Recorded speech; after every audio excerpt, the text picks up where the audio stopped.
Get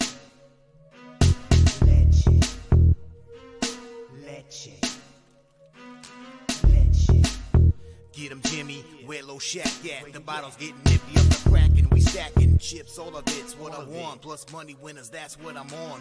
You can say I'm gone. I prefer elevated pub sports radio. Time to get educated, get produced. Leave the juice, letting loose with so much abuse that the bookies wanna call a truce. They getting slaughtered. Can't forget Jeff and low baggers in the chat. That's a lethal weapon 'cause we be pubbing.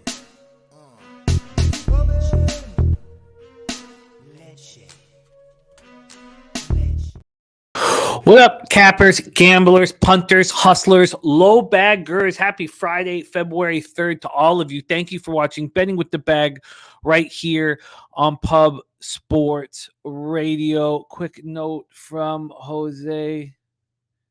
Oh, okay, cool. Great stuff, Jose. We're very excited about everything that's being prepared for our big Pubapalooza. I know that you can probably sense some seething anger from me for what's been going on with NBA for me. A Wichita State and Washington State, Wichita State full game, Washington State first half, cash, but Ohio State was dead wrong. Thankfully, I only bet the first half. App State +3 was a mistake as well. The spots that I wanted to attack first half, but the injuries and question marks took me off, would have cashed. Dan Kelly talking about being too cute with not moving on Dallas. You did get LJ off the Pelicans, which is very important. I'm sure LJ wasn't the only person who got off the Pelicans, but NBA just eating at me right now. The Heat was a mistake. It was a public spot. The Lakers, with the NHL not on right now, you're watching all these games. Pat Bev missing those 2 foul shots at the end was just like, a stake through the heart. And then having to watch the Clippers-Bucks game. It's the first time in my life I've ever watched a 50-point scorer look bad out there. Giannis settling for all the jump shots, settling for all the threes. I was shocked at what I was seeing. I've never seen someone go for 40 and look bad. So I need to get right in NBA. But I digress. And maybe that will happen with the help of the chat and with Dutch here today on the show. But we're very excited about Pubapalooza. Those of you who know him in the chat as Sun Dizzle. He came and rolled with us in San Antonio last year. He will be, we're going to continue the tradition of a Sunday night comedy show, stand-up comedy show on the end of our trips there. And we have Sonny Dollywall, who's easily one of the best comics in the country here, star of film and TV and on screen. He will be headlining our show Sunday night. So that'll be a fun thing for us also to look forward to. God damn, it's going to be fun, man. It's going to be so much fun. I'm very, very excited. And also the menu for the infused dinner has come out too on Thursday night. We have a new event Saturday, the Cornhole Tournament. And we watched Nasty Nate make a lot of money on the Cornhole course last year. Well, now there's a tournament up for grabs, and we will be recording it, and we will be going live for it. And it's at this beautiful Alamo beer company at their brewery there, and it's gorgeous. They have a beautiful, beautiful cornhole course outside in the sunshine. Man, it's magic. It's pretty close to the Alamo Dome there, and we will be there on the Saturday for a cash money cornhole tournament. Also, our poker tournament is sponsored by the Alamo Beer Company. So Alamo Beer coming through for us, and we will drink a lot of it. I'm ready to get on the sauce right now, but as you guys know, I stay dry until my live streams when I get heavily intoxicated. I don't know if it's a healthy way of handling live streams, but it works for me. And tomorrow, baby, starting at 11:45 p.m. Eastern, Thoroughbred Horses. Now, the prep races for the breeders have taken a bit of a hit because Aqueduct is off because of the freezing temperatures. It's so cold up here right now. and Aqueduct is off. And then the Robert B. Lewis is trash. There's only 4 horses entered. They're all Baffert horses, so that sucks. But we have the Holy Bull to look forward to, and that's going to be fun. And you know what? Hanging out with Razor Sharp and myself hosting for the whole day. You'll have Kevin Reed, Guillermo Zertucci, the Big Ragu, Mr. Gokster, Spenny Penny Bombs, a Wild Hound, the Gambler, the smoothest man in thoroughbred capping, Ed, will be there. It's going to be a ton of us rocking, and I'm very, very excited about it. Mikey P will be there as well, so do join us tomorrow. As soon as the college basketball show ends, we'll be on, so do join us. Shout out to all you guys in the chat. I made a lot of money on Sunday, and I've given a lot of it back this week, and that shit is unacceptable. We need to have prolonged success. It's not a surprise when you win. It should be a surprise when you lose. And I've given back too much fucking money this week, and I'm not happy about it. And it stops now. Get the damn it. I just, you sit back and you're like, look at this cash I got, and then I just slowly give it back all week. Unacceptable. Let's get the cash.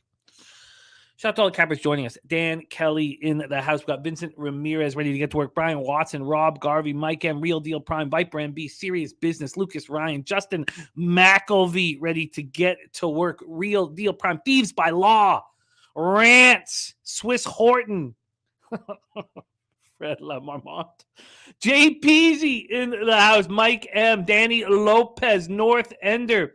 Coin currency play of the day, system play cashes. It sure did. Michigan Wolverine cashes. Lakers another W. Now down to plus 3,000 for the chip. Respect, man. Sammy Comer is on the Magic plus 5.5. I have made 8 bets already in NCAA basketball. 8 bets. I spent a ton of time on it. And we'll see. But 8 bets before show starts is I'm coming out firing today. Now, I don't know how much I'll be firing in NBA. I'm pretty pissed off about the situation here for me. There's Coin. Rant saying AD is fragile. He is, but he steps up. Brian Watson says minus 30 with blowing snow here in Wasaga Beach. Shout out to Wasaga Beach, man. I got to go up there a couple times this past summer. Dan Kelly says, I'm pretty sure that infused dinner would be a death sentence for me. The opposite, Dan. It would change everything. It would change your whole perspective. It would change everything. And we need you down there, Dan. Badly. Thank you, Coin. This was a gift from Mr. Gokster. Dirty Belleville hat. Man, rocking a dirty Belleville hat. Eric Jones, Jordy Nordman. Jordy, are we colder in the 6 than it is over in Evil? Feels like it, man. All right, let's get to work. Shout out to all you guys. Sammy Comer on Kent State Moneyline. One of the few bets I didn't make there. Rocco Rogers, Akron for Brian Watson, Trinelius Coleman ready to go. Bobby Boucher, Bobby Bomb, play of the day is the Celtics first quarter minus 3.5. That's the Bobby Bomb play of the day. I'm going to have that copied and posted right here. This is an all basketball show. The cappers that you are going to see on the show, there's Sky Dragon in the house, Rem Most, LJ from H-Town. The cappers you see on the show, our guy Bobano for college basketball and Dutch Boy Fresh from NBA. This is the only place you're going to get their looks is right here on our show. Our Friday NCAA basketball show is CMAC alongside Dabby Cab, and the Dutch does not do our NBA Pub Hub shows on Friday. So this is where you're going to get our action.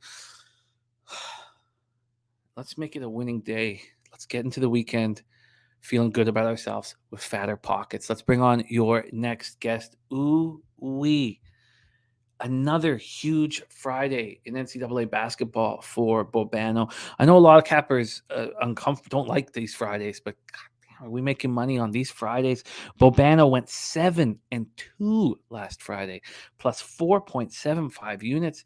He is now 52-31 on this show in college basketball, hitting at 62.7%, plus 17.78 units, ROI plus 21.42%, average line minus 111, and he's here for us right now. So please welcome from Canada's black and yellow, Mr. Ian Cameron to the show. Bobano, how are you?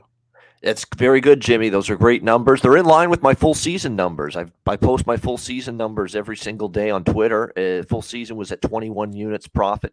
going into yesterday. I've still got to add up last night's results. I think it was break even last night for me, but it's right in line with that. So it tells you that, hey, the results have been good. The work has been paying off in college basketball. And you're right, the Friday cards have been really good. I mean, they're small slates, but I really like Metro Atlantic basketball. I followed this conference closely for years. I've done well with this conference for years. So this is one of these slates where it looks like, hey, all the big boys aren't playing. Let's just wait till Saturday. Well, no, there's opportunities on Friday, and hopefully we find some more tonight. And every single game here will be capped by us. So without further ado, shout out to all of you guys. JPZ tailing Tees on Niagara, first half -2, and Siena, first half -2.5. I am on Niagara full game. JPZ has a Euro League parlay with Olympiacos and Fenerbahce first half money lines. So for both of those, Dan Kelly says it might be cold up north today, but it's hot in Hamilton. It damn sure is there, Dan. Exactly right. It is cold as fuck outside, but it's hot as fuck inside with the work we're putting in. We have Robert Cherry in the house, officer of 50 Ayash Yala with the spectacular NCAA record. Respect. DC Capper in the house, cashing with Wagner Sacred Heart under. Michigan Northwest over did not come through, but NC Greensboro did. Nice job. Absolutely nice job. Trinelius Coleman on Harvard +3. Let's get right to work. 5 p.m. Eastern, and I'm firing at these early games today. Yale, and I should have fired yesterday, but some of the markets got me off. St. Francis of Brooklyn really bothered me because that was exactly what I had expected the game would be, but let's get to work here. 5 p.m. Eastern, Yale Bulldogs 14-6, 4-3 in the Ivy League. At the Harvard Crimson 12-9, 3-4. We're in Cambridge, Massachusetts for this one. Newkirk said it's so cold outside, his thermometer froze. It is freezing. It absolutely freezing cold right now. Let's get to the line history here for this one. Not being a ton of movement. Move over to Bet Online to see what they did with this. They had Yale opening up -3 at -110. They got up to -4. They got down to -2.5, but we're right back where we started. Yale -3 at -110. This total opened up at 132.5. It got up to 134. It's back to 132. Take a look at the cash flow for this one. And I've been looking at this for a long time. I love the Friday cash flows for us, Bobano, just because there's not a bunch of games and we're getting smaller markets, but the sample size is big because there's smaller amount of games. We have 3,592 tickets in on this one. They have given Yale some line value here according to Sports Insights, but 76% of the tickets and 75% of the cash is on Harvard. 44% of the tickets, 92% of cash is on the over. Yale comes in off its third straight win, 87-65 at home over Princeton on Saturday as 3-point favorites. Princeton was up in that game, 49-44, and Yale completely took over. They shot 59.3% from the field and 66.7% from three. Yale won at home over Harvard, 58-54 back on January 7th. They didn't cover, but they won. They were 7-point favorites in that one. Harvard comes in off its second loss in 3 games, 83-68 at Pennsylvania on Saturday's 3-point dogs, and we know it's tough to play at Penn. I did move on this. I think there's a Rebenga here, and I moved on Harvard first half +2 because I do fear that Yale might be just a little bit better than Harvard. And if I'm betting on the situation, I'm cutting it down to 20 minutes here. Take it away for us, Bobano. Yale, Harvard. I like the full game on Harvard, actually. It's just because I don't do a lot of first half betting. Usually, if it's a side I like, I'll just go full game. But I like the full game here on Harvard as a home underdog in this one. Yale's done all their success at home, really. I mean, on the road, this team still got question marks. Let's not forget they lost by as 14.5-point road favorites at Columbia early in the season, early in conference play, 62-60. And then they lost at Cornell. Cornell's got a strong home court. And that's what I find, too, in this conference. Home courts hold up pretty well. And then, of course, they return home. They've won 3 in a row against Brown, Penn, and Princeton coming into this game. But these have been very close, tight games. I mean, it was 58-54 Yale last month on Yale's home floor. Last year at Harvard, it was a 3-point win for Yale, 62-59. It was a 3-point win for Yale before that. So, yeah, Yale's won 3 in a row. They've all been tight games. They've all been close games. They've all been games that if, a couple of possessions here and there break a different way, maybe Harvard is victorious. So, I definitely think, and you look at it, right, revenge spot here for Harvard. They're coming off a really poor effort against Penn, 83-68. Defense kind of got crushed in that one. They were involved in that wild high-scoring affair. I believe it was a couple of Fridays ago, or no, it was on a Saturday, 95-89 against Cornell. They got the job done there. No, they've been better on their home floor. I think when you look at this matchup, too, one key and one significant area that I think is going to help this Harvard team is the way they defend. And you could actually say that, defensively, they're right there with Harvard. These are actually two pretty solid defensive teams. The difference is the Yale offensive numbers are a lot better. That being said, you go on the home floor, and we've seen Harvard, pick their offensive game up in a lot of these instances where they've shot the ball better, like a lot of teams do at home, but it's been no different for Yale. So I think when you put it all together here, you've got a nice number. You've got some value here, I think, with Harvard as a home underdog, and I'm going to go forward and make that official. Plus 3.5, minus 110 at BetMGM. You got it, and we can get you a 3.5 at minus 105 at 5 dimes. So we'll do that to keep the VIG down. That's the book I never checked. So yeah, the 5 dimes looks are usually pretty good. They sure are, and they come out really early as well. So give them respect for that. Ryan's running nice. Ryan Mueller 5-2-1 last 8 NCAA picks. He's on Harvard +3, Dartmouth +2, Cornell +3, Kent State +2. W. Arthur in the house, loving the under. This total has gone up and it's gone down, and it's right back where it started. Basically, if you had a free bet on this one, would you go under it or over it? Well, based on series history, it's hard to bet over, I should say. Now, Harvard's gone over in 2 straight, but Penn's a pretty good offensive team. They'll play with some pace under Donahue. Cornell's one of the best offensive teams. They play warp speed in terms of their tempo. That's not going to be the case. You're going to see a slow tempo team. These teams are better defensively than offensively. You've had 3 straight head-to-head meetings that have gone under, and they've not even come close to cracking 130 in any of these games. We've seen 113, 121, and 112 for total points in the last 3 head-to-head meetings. Not even close to where this total is. So yeah, under or nothing for me. Yeah, I agree, but I'm not going to move on it. We do have some big bets placed on the over. Initially went towards the over. North Ender saying it was a good day for full line value yesterday. Clippers and Stanford outright. Well, Clippers didn't end up outright. They lost that game by a point, but and Stanford outright. Okay, I can feel what you mean. All right, let's get back to work here. Bobano is on Harvard +3.5 at minus 105. I'm on Harvard first half at +2 at minus 110, and I apologize if you hear Carter crying in the background. He's a little under the weather. He's turning 2 here on February Tuesday, I believe it's Tuesday, or on the 9th. So maybe that's Thursday. He's turning 2 on Thursday. Dinosaur themed party. Maybe he's upset he's turning 2. Maybe that's it. Yeah. I want to stay a little toddler forever. Yeah, no, he's ready. He's ready to play, man. He wants on the ice. He wants to play basketball. Let's move on. 6 p.m. Eastern. Brown Bears 10-10, 3-4 in the Ivy League at Dartmouth. Big Green 8-13, 4-3 in the Ivy League. We're in Hanover for this one. Let's take a look at the line history for Brown Dartmouth.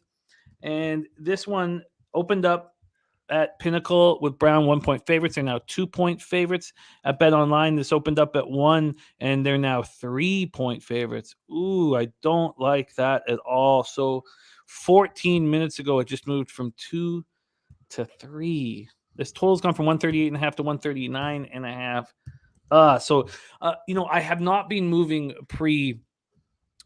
before the show on bets, and if I had of yesterday, it would have been a great day, and I talked myself out. So I wanted to attack this card because there's no NHL taking my focus there.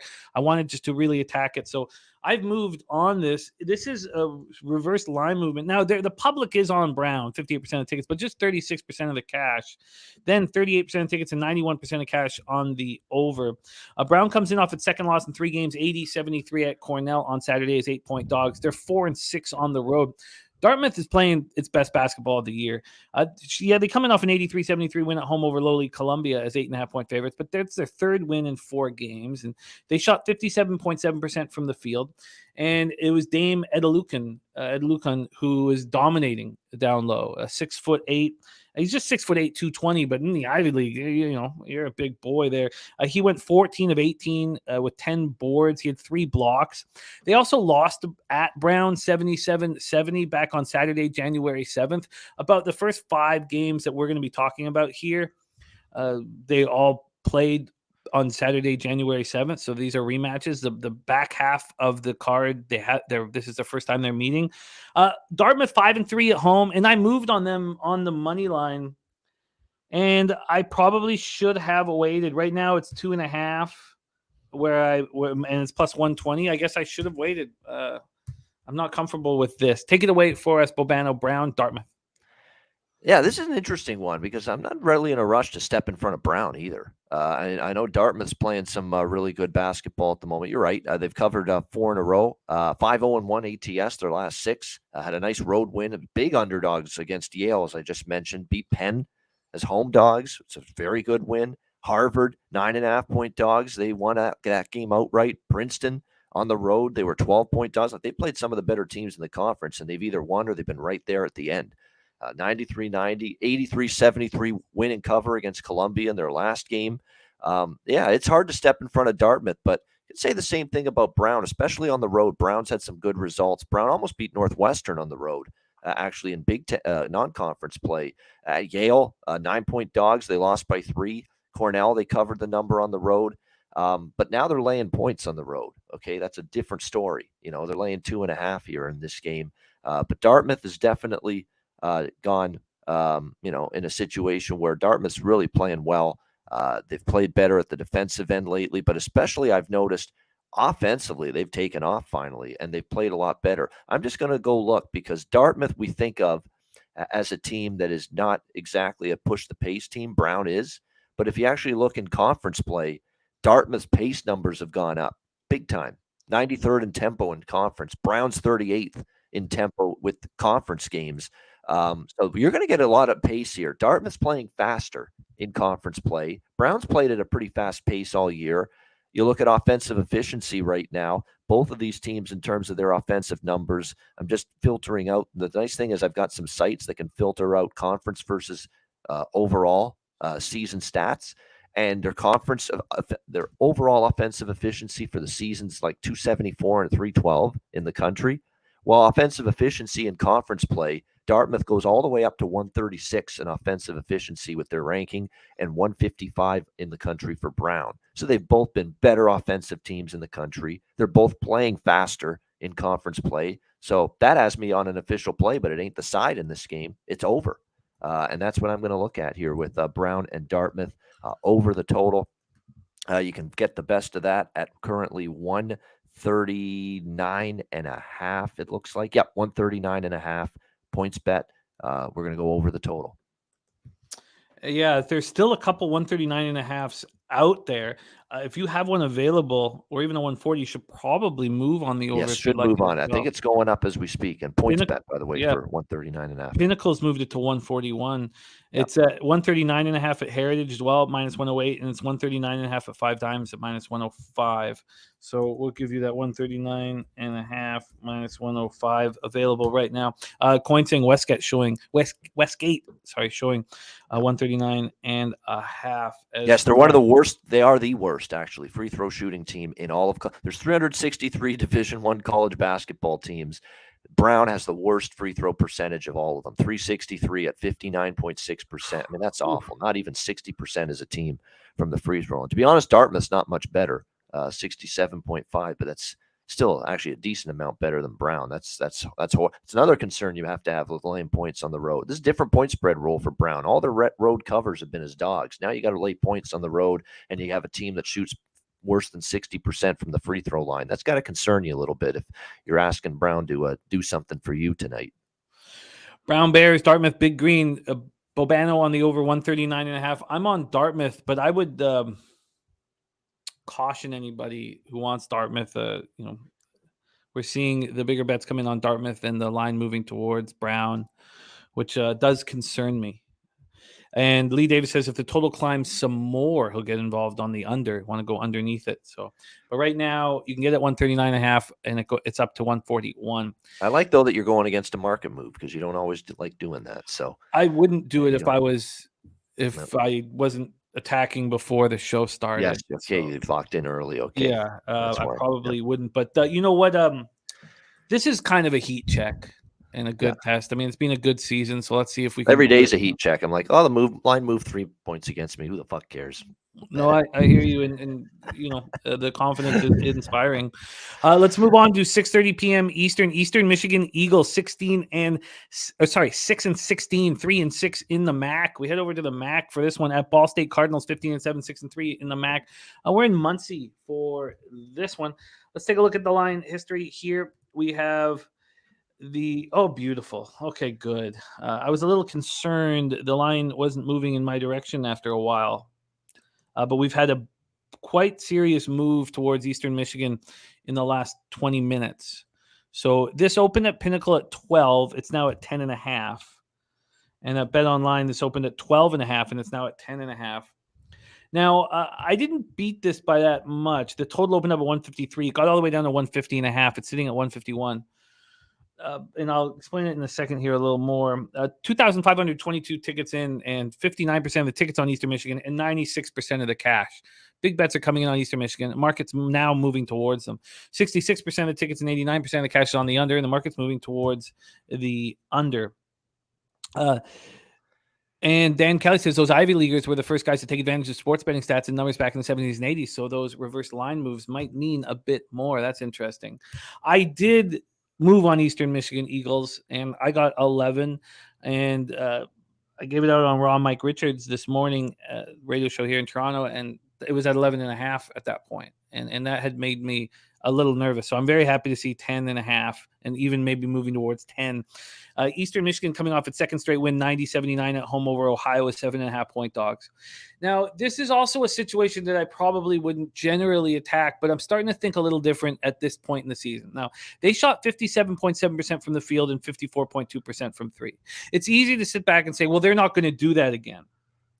But there's also an angle to say that they are playing their best basketball of the season. And maybe they won't shoot quite as high, but this has been a really rough year for them. And now they've won Sec 2 straight. Now they're hitting their buckets, and now they're feeling good about themselves. And they're coming into Ball State, with some traction and some momentum and double-digit dogs here. Ball State comes in off its second straight win, 69-60 at Bowling Green as 2-point favorites. Now they come home against a minnow in their eyes, but this is a minnow that's playing good basketball. So I moved on Eastern Michigan plus 11 minus 110. Let's hear what Bobano has to say. Take it away. Eagles, Cardinals. Right along there with you. It's also an official play for me. I love these situations, these teams that just come out. Who wanted to bet Monmouth, okay? Who wanted to bet Monmouth in November and December? Monmouth was horrible. Monmouth was getting destroyed by 20 points every game. They're a rebuilding basketball team. Everybody wanted to fade them. Nobody wanted a piece of them. And they were the worst point spread team going for the longest time. Well, look at what Monmouth's doing the last few weeks. They're covering every game. They are. And they're totally undervalued because they had such a rotten start, such a horrendous start to the season that the power ratings sank like a stone. And now all of a sudden there's value on Monmouth every game, and you just ride them. You bet them game in, game out, and more often than not, you're winning. This is the exact same thing we're seeing right now with Eastern Michigan. Okay, the team was horrible early in the season, or maybe one of the worst defensive teams in the entire country for the early part of the season, and giving up 80, not 100 in some games, but pretty much 80 or 90 every single game. That's how bad they've been. And all of a sudden, they did give up 84 against Toledo, but believe it or not, that's an improvement. Toledo's an excellent offensive team, and they were 20.5 point dogs, and they lost by 5 on the road against a very good, very explosive Toledo Rockets team. That was the start of the turnaround. But it's what they've done the last 2 games that's impressive. They played some defense. They played some of their best defense all year. This team doesn't hold teams below 80 points very often. Well, they've done that now 2 games in a row against Miami and Ohio in these back-to-back games. They are definitely playing with some confidence. There's no question. Now, the one concern I've got is this has been all Ball State. 6-0 straight up, 6-0 against the spread, head-to-head versus Eastern Michigan. that is something that does worry you. 2 of the last 3 games were 11-point wins or more for Ball State. So they have had success here. They've won each of their last 3 home games against Eastern Michigan by 9. There was one by 35 points they won by, and then another 11-point win. But 2 of those were 9-point win and 11-point win. We're talking about catching, 10.5, 11 here with Eastern Michigan in this game. But more than anything, this is just, we want to ride a team that's doing well, playing some of their best basketball of the year. There's 10.5s out there. There's a couple 11s, including at Bet Rivers. I'm going to actually go with, because I bet this earlier, and it was actually, this is the book I used, Proline Plus. And Proline Plus is great if you're in Ontario. You can get some better numbers, and with a lot of these teams, if you're interested in them, you'll often get better off-market numbers there. Proline Plus has Eastern Michigan plus 11.5, minus 125 right now. That's the one we'll go with. I like the idea of getting the 11.5, getting the better number in a game like this, just in case. But no, I mean, they've covered 3 in a row. They're undervalued because they were so bad for so long. This is the team. This is that prototypical late January, early February college basketball team where just when you start to see them turning a corner, they haven't quit. They're still playing hard.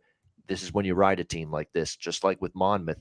Do the same with Eastern Michigan. We're on the Eagles tonight as well. Yeah, I agree. And I watched some clips of the win over Ohio, and they were playing with swagger. So they were, really believing in themselves there. And I agree. The market just can't catch up, I think, in time. We've got great stuff coming in from the chat as well. Trinelius Coleman saying Ball State's been struggling at home. They're winning, but struggling at home. Besides the Akron game, anything after that at home, they really haven't been covering. Lee Davis says Eastern Michigan 65th in away performances versus 332nd in home performances for Ball State.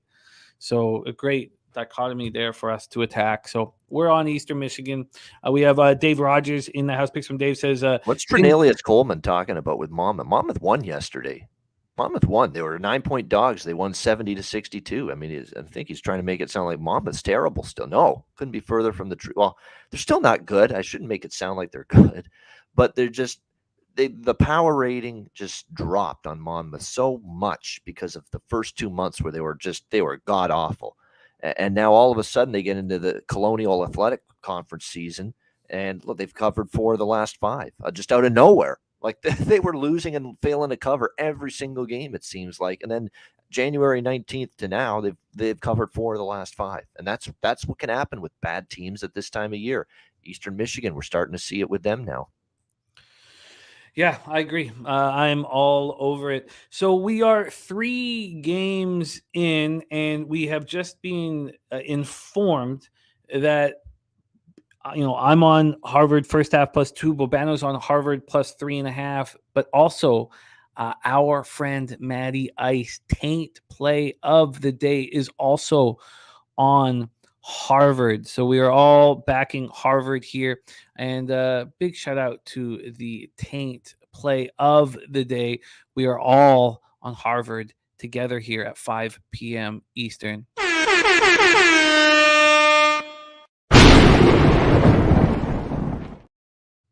Taint. Sweet taint. All right, let's move on to game 4 here. Rogue Energy also on Harvard.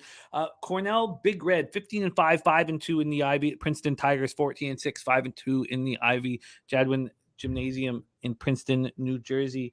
Take a look at the line history here. Now, I did want Princeton in this basketball game. They opened up at -3, -108. They're now -3, -105 at Pinnacle. Bet Online opened it up at -3.5. It got down to -2 immediately in 12 minutes. Since then, there was buyback on Cornell. Oh, excuse me. Saying that wrong. The immediate look was on Cornell. So within 12 minutes, it went from 3.5 to 2. And then at that point, there was buyback on Princeton. I apologize there. And I was trying to, and so when that happens, I was like, what was that sharp money thinking? Because that's sharp money if the line comes out immediately. And when I'm sitting here thinking that Princeton's a play, by the way, this total was at 158 down to 156.5. And then cash wise on this one, we have full line value on Cornell. First off, 47% of the tickets and 86% of the cash on Cornell. then 84 and 97 on the under. 84 and 97 on the under, and this total has dropped 1.5, 158 to 156.5. So, Willie Groove, thank you for the kind words. And Billy Friedrich saying, love Cornell. So I was like, what am I missing here? Cornell's won three of their last four. They're coming off an 80-73 win at home over Brown on Saturday's 8-point favorites. And then I was in Cornell 6-4 on the road. They're good on the road. And with Princeton, I wanted to back how bad they looked in that last 15 minutes of their loss or 10 minutes of their loss against Yale, because they were up 49-44 with 16 minutes left, and they lose 87-65. And this is a team that's 6-2 at home. So it's like, okay, I believe that they're going to bounce back. And then I think the glaring spot here is that Cornell lost to Princeton at home on January 7th, 75-68. And I think that is the angle that the Sharps are using, that this is a very skilled basketball team who lost in front of their own fans against Princeton, and they want to go back to Princeton and give it back to them. And that has kept me off of it, because I do think that Princeton bounces back off this very horrific 16 minutes against Yale. Take it away for us, Bobano. Cornell, Princeton. Yeah, this is definitely this is a game where I definitely lean to a Cornell here, +3. This is one of those angles at this time of year where it's a team that lost as a home favorite in conference play earlier in the season to a particular team, and this fits that bill, because Cornell was a 3-point favorite at home against Princeton January 7th. They lost 75-68, and then in the second meeting during the regular season, they're on the road, and specifically they're a road underdog. Okay, and it doesn't work as well like if they're a road favorite, but if they're a road underdog and they lost at home as a home favorite, it's basically home favorite, they lose to that team, then they play them again, they're a road underdog later in the season. The road dog in that rematch is hitting at almost 60% over the last 20 years ATS in college basketball. And that is an angle on Cornell here in this game. I've mentioned it on the Net Profit Show with Connor Mack, that angle. It's an angle that I've often bet. It's an angle that I will not go against. And so it's Cornell or nothing. I'm debating on it. It is a good spot, I think, a little bit for Princeton, too. They're at home off a loss against Yale, 87-65 in their last game. But, start to look at them as home favorites, and it's been a struggle for Princeton. Delaware, they lost outright as home chalk. Harvard, won by 3, failed to cover as home chalk. Dartmouth last game, 12-point home favorites, they won that game barely, I should say, 93-90. So haven't exactly been great, as home favorites. The home ATS record hasn't been good. Cornell's been good on the road, for the better on the road in terms of ATS than at home. They went to Colgate, won outright. Dartmouth won as 8-point road favorites. They crushed Columbia in their last road game. The only road hiccup for them was Harvard in their last road game, 95-89. So Cornell, by the way, has also covered 3 straight here at Princeton. 85-82 outright win at Princeton 2020. And then we saw 88-83, 72-70 last year at Princeton. For Princeton against Cornell, 72-70 at home, but Cornell covered as 5.5-point dogs. Cornell lost by 2 in that game. I think I'm going to go with it. I actually think I'm going to make this official, Jimmy. I like it. I'm talking myself into it as I look at this, as I look at the numbers and break it down. I'm going to go Cornell here, +3, -105 at Bet365. Cornell +3, -105. Did you say? Cornell +3, -105. I understand it.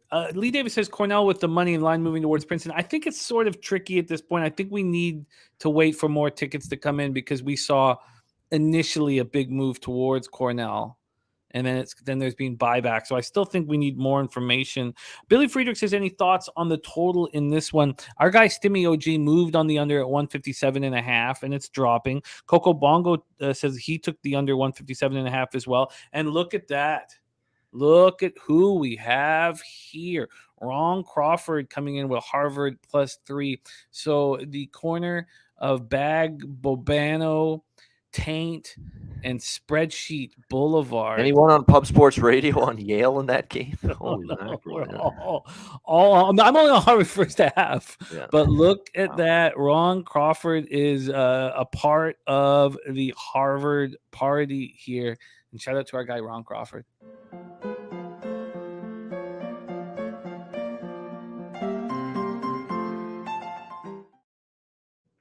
Wow. Sounds like we'll all be tuned into ESPNU at 5 p.m. Eastern time today. Yeah.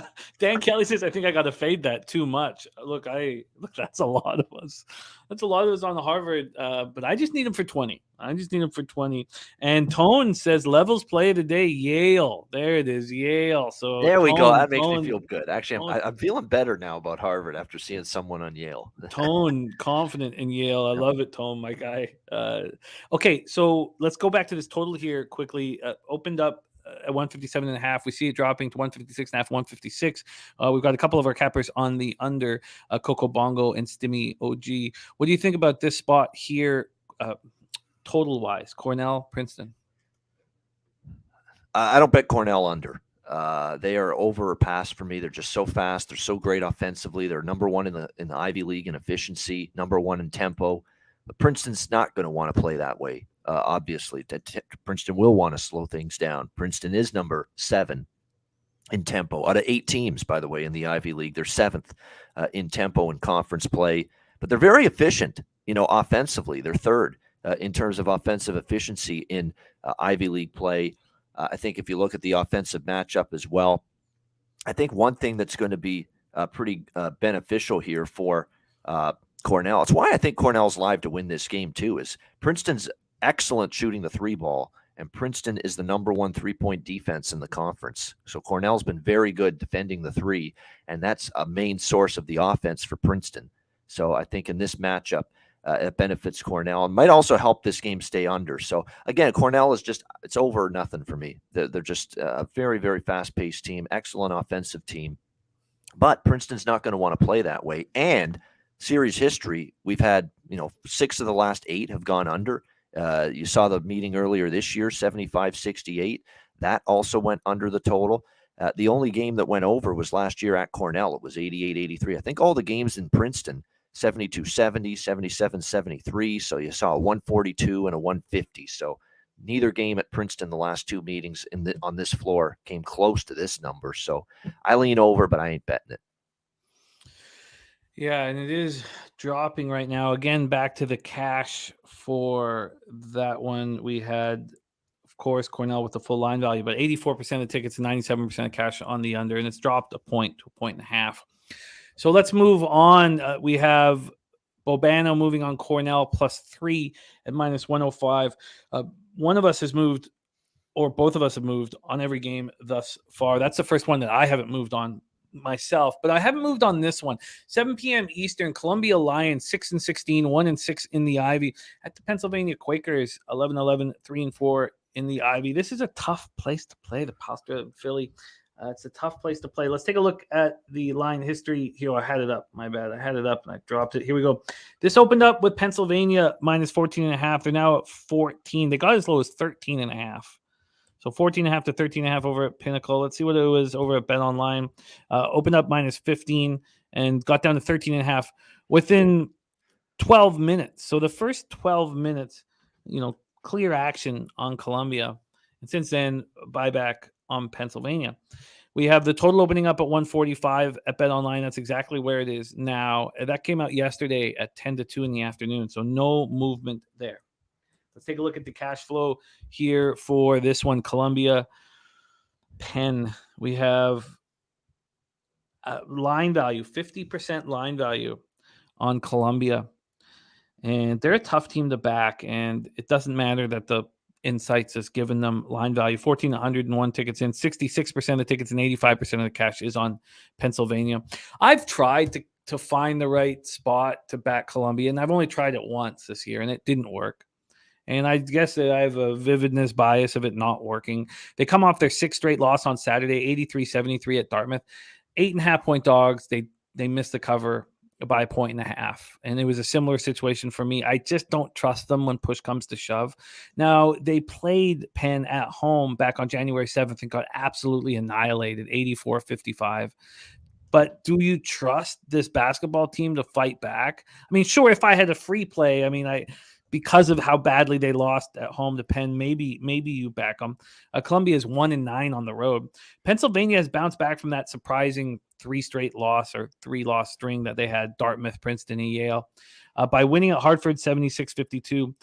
They were big favorites there, but then they defeated Harvard at home on Saturday, 83-68 as 3-point favorites. They're 6-4 at home, and they look good. Yes, they do. That's where they are playing here tonight. Dan, take it away for us here, Bobano, Columbia, Pennsylvania. Yeah, this is definitely, you would think, going to be Pennsylvania early and often getting the job done here in this game. I'm just going to take a look at a couple numbers here. Like, I think this game goes over the total, 145. I might look more, though, toward the Penn team total in this game. And team total on Penn is 79.5 minus 110 at Pinnacle. Yeah, I'm going to do team total. A rare team total. I don't do this very often. I just don't know if Columbia is going to score a ton in this game because one thing we've seen from Columbia is 83 given up to Dartmouth on the road, 97 to Brown on the road.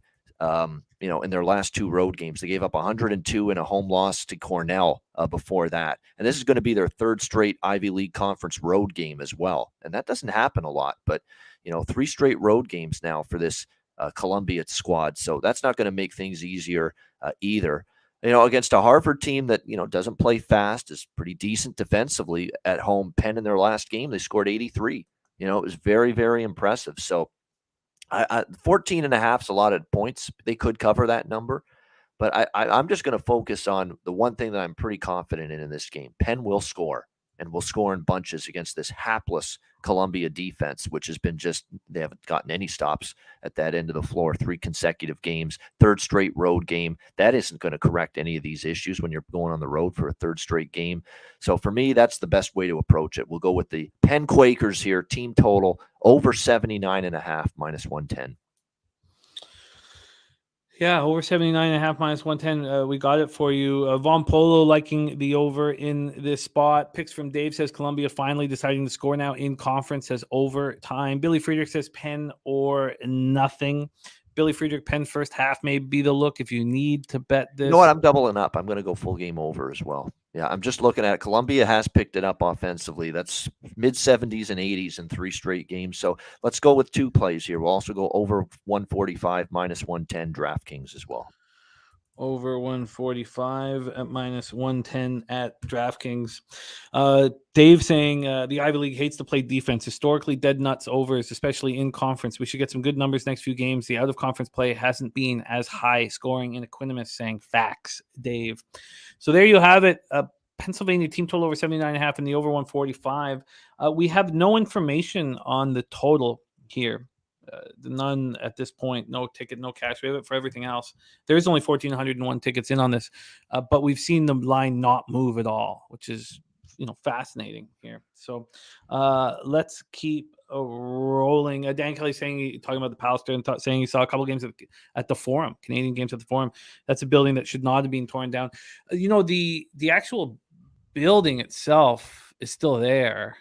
So you can still sit in the seats, some of the seats. I've kept a few of the seats, and there's a comedy club that I've played many times, Comedy Nest, right there in the Forum.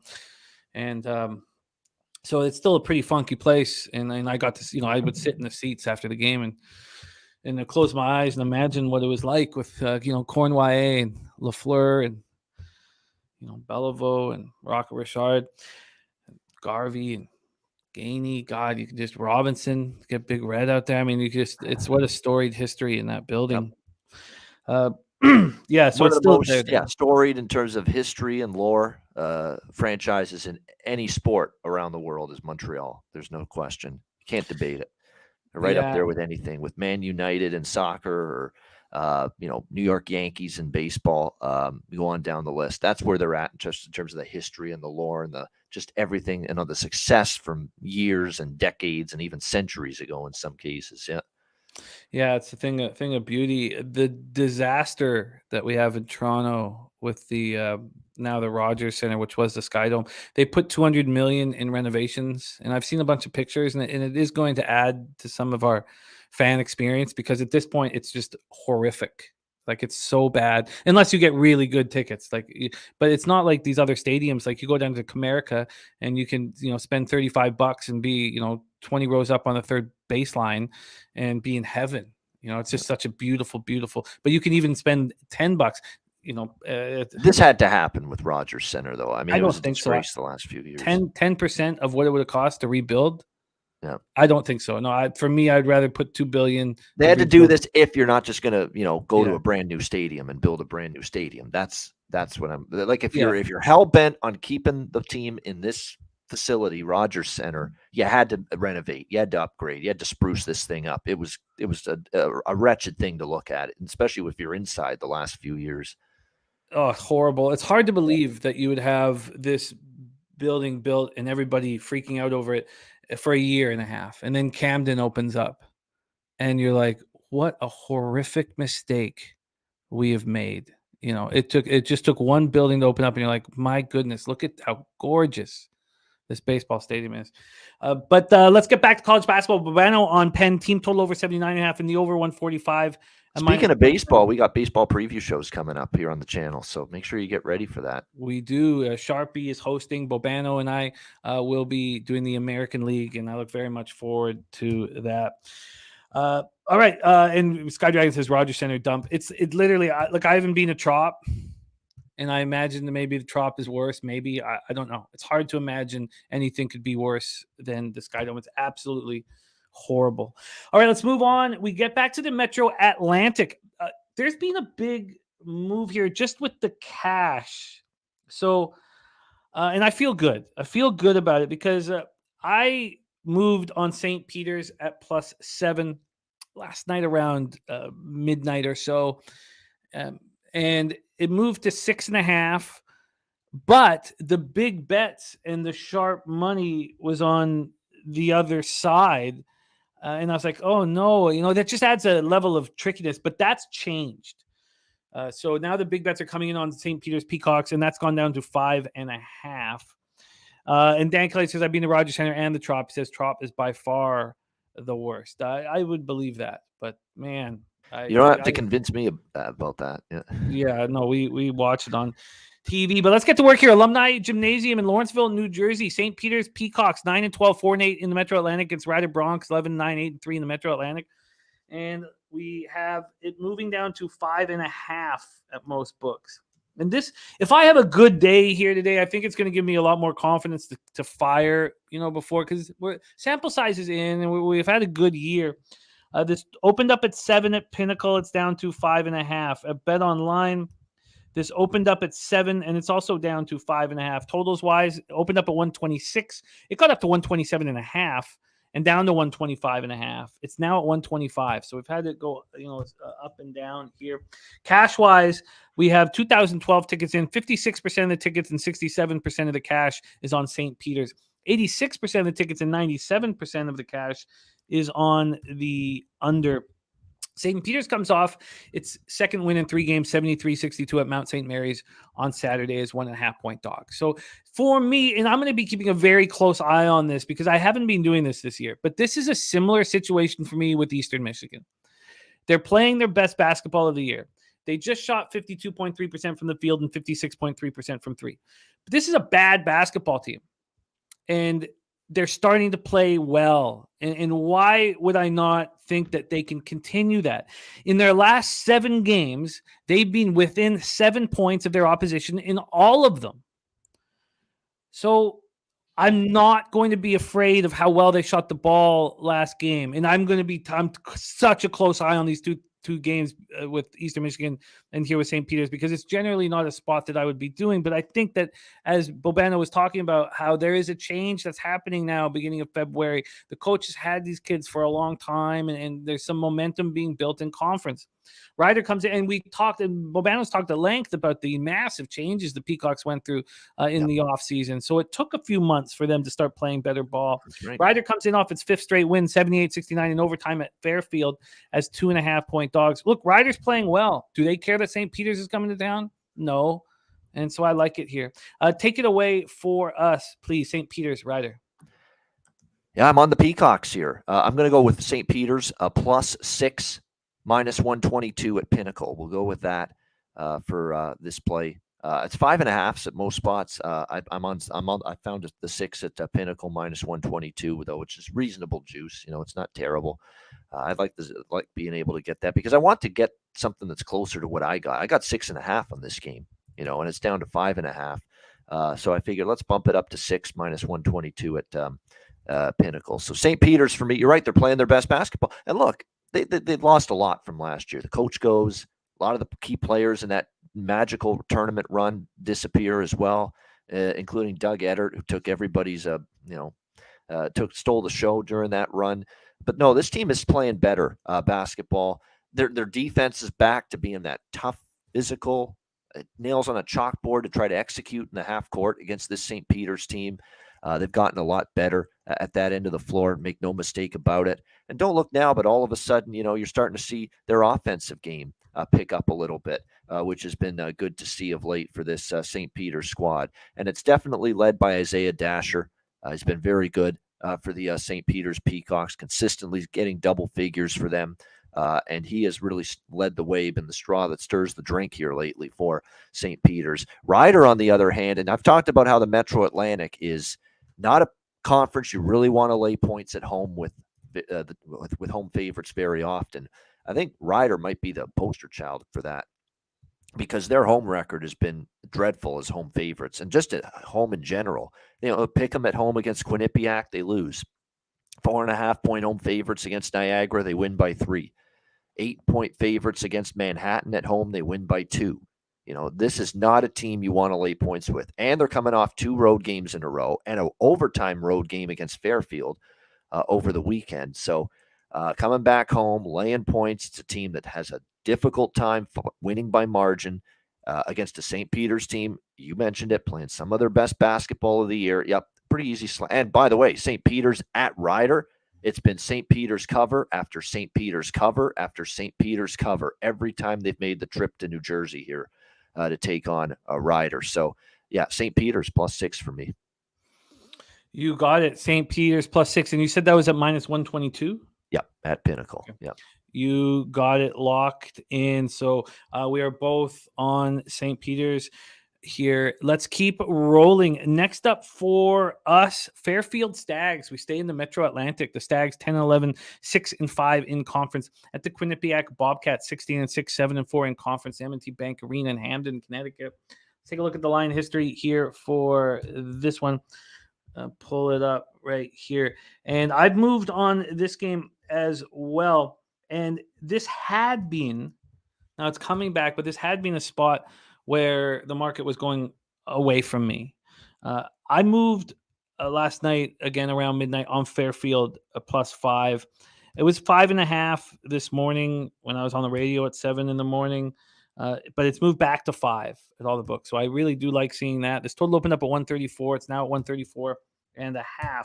A big Lucci in the house. Great to see you. Sammy Coleman on Raps first quarter. We'll talk about that here. We got Dutch Boy Fresh joining us here shortly.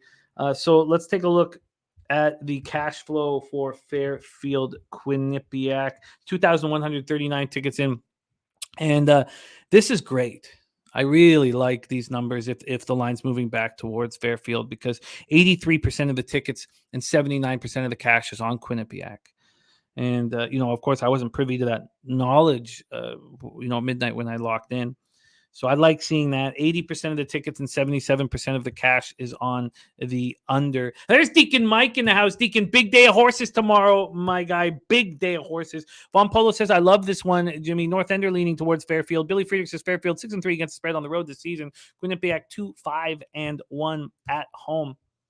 Fairfield had their 4-game winning streak snapped in that 78-69 overtime loss at home to Ryder on Sunday.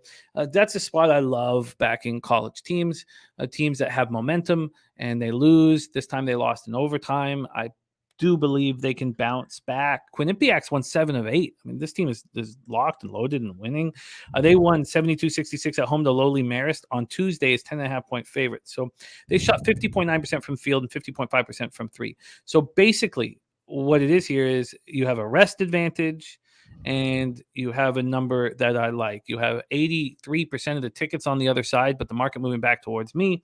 All of this put together is something I really like now, but I was nervous before when I saw it go to 5.5. Who wouldn't be? I'm on Fairfield +5. Take it away for us, Bobano. Stags, Bobcats. Man, we're lining up on a lot today. So if this is a bad Friday, it's bad for both of us probably. I like Fairfield too. I like Fairfield. It's a classic Metro Atlantic spot. It's also a situation where you've got Fairfield. As a road dog, this is where you want Fairfield. Fairfield's been good against the number 5-1 ATS their last 6. The only loss was at home against Ryder, a game they could have won. So don't get too discouraged that they finally lost, they finally failed to cover. The game went to overtime, could have easily won it, could have easily covered because they were 2-point dogs in that game. The defense has been excellent during this run for Fairfield. Again, as road dogs, Siena won outright, St. Peter's won outright. Iona, 17.5-point road dogs, lost by 6, competitive loss. They've just been excellent, catching points on the road. Quinnipiac kind of was the flip side for me with them, where they were dogs early in conference season, or short favorites, and I was taking them. But, at home, they did get a big home win against Iona, blew out the Gales 81-58. But again, here we are, home favorite role. Home favorite role continues to be an issue across the board in this conference for every team. Quinnipiac is no different. 8.5-point home favorites against St. Peter's, won by 7, failed to cover. 8.5-point home favorites against Canisius, won by 5, failed to cover. 10-point favorites against Marist in their last home game, won by 6, failed to cover. This is just your typical road dog play in the Metro Atlantic. There's nothing really more to say than that. Fairfield for me as well, plus 5.5 minus 110 at Bet9, or no, actually, at Bet99, plus 5.5 minus 110. Cool. Yeah, because on my site that gives me all of the books, it says that Bet365 is hanging at 5.5, and I was like, really? And I went and checked, and that's a 4.5. So this site is not refreshing here, and I should have noticed that it's not refreshing, which sucks. So I'm gonna have to do a little bit extra work on some of these lines. But you got yourself the 5.5 Fairfield plus 5.5, and what was the juice? Minus 110. Yeah. Minus Standard. 110. Yeah. Fairfield plus 5.5. Coin saying 83% of tickets, 79% of cash on Quinnipiac, and line is dropped from 5.5 to 4.5. That doesn't sound good for the favorite. I like it. By the way, Deacon Mike, I'm telling you what, home favorites in this conference, and I'll say it for the millionth, they're death to your bankroll in the Metro Atlantic. It's amazing how road teams and road dogs in particular just eat in this conference, Metro Atlantic basketball. North Ender says, where is the 5.5 current? I believe it's at Bet99, the GSP book. Yeah, GSP I like book to call it. Big shout out to Rez Mob in the chat. Proud grandfather, had a granddaughter born yesterday, Peyton, now in the fam. So it was wonderful to celebrate with you while we were on the stream. So shout out to Rez Mob in the house. That's wonderful stuff. Deacon Mike here has made a decent size futures bet on the Cubs to win over 77 games this year. Over 77 games. That's going to be a fun one to keep an eye out on. Will be better. Yep, they will be better. All right, let's move on here. So we're both on Fairfield. There's a few spots here where we are aligned, but I did not move on the next 2 games. Let's move 7 p.m. Eastern. Siena Saints 15-7, 9-2 in the Metro Atlantic at the Manhattan. Jasper 7-13, 5-6 in the Metro Atlanta. We're at Draddy in Riverdale, New York. Let's take a look at the line history here for this one. Siena, Manhattan. Move over here. We have Siena opening up at -5 at Pinnacle. There's been a 9-cent move towards Manhattan as the home dog at +5. Bet Online opened this up with Siena at -4.5. So they've moved it to 5. Now, the 5 for Manhattan is juiced to -115, but it's actually come back from the -117. Total wise, this opened up at 135, and it's exactly where it is. So here's another total that's been out since yesterday afternoon at Bet Online that has not moved at all. Let's take a look at the cash flow for this one. Siena, Manhattan, 1,808 tickets in, 81% of the tickets and 90% of the cash is on Siena. That's interesting. You'd expect the market to move a little more than that. 63% of the tickets, 63% of cash on the over. Market not moving there as well. Siena comes in off its second straight win, 70-55 at Marist on Sunday as 4.5-point favorites. Manhattan snapped their 3-game losing streak with an 81-74 overtime win at Canisius on Sunday as 4.5-point dogs. Now they're heading back home as 5-point dogs. Take it away, Bobano, Metro Atlantic, Saints, Jaspers. Yeah, this is Siena.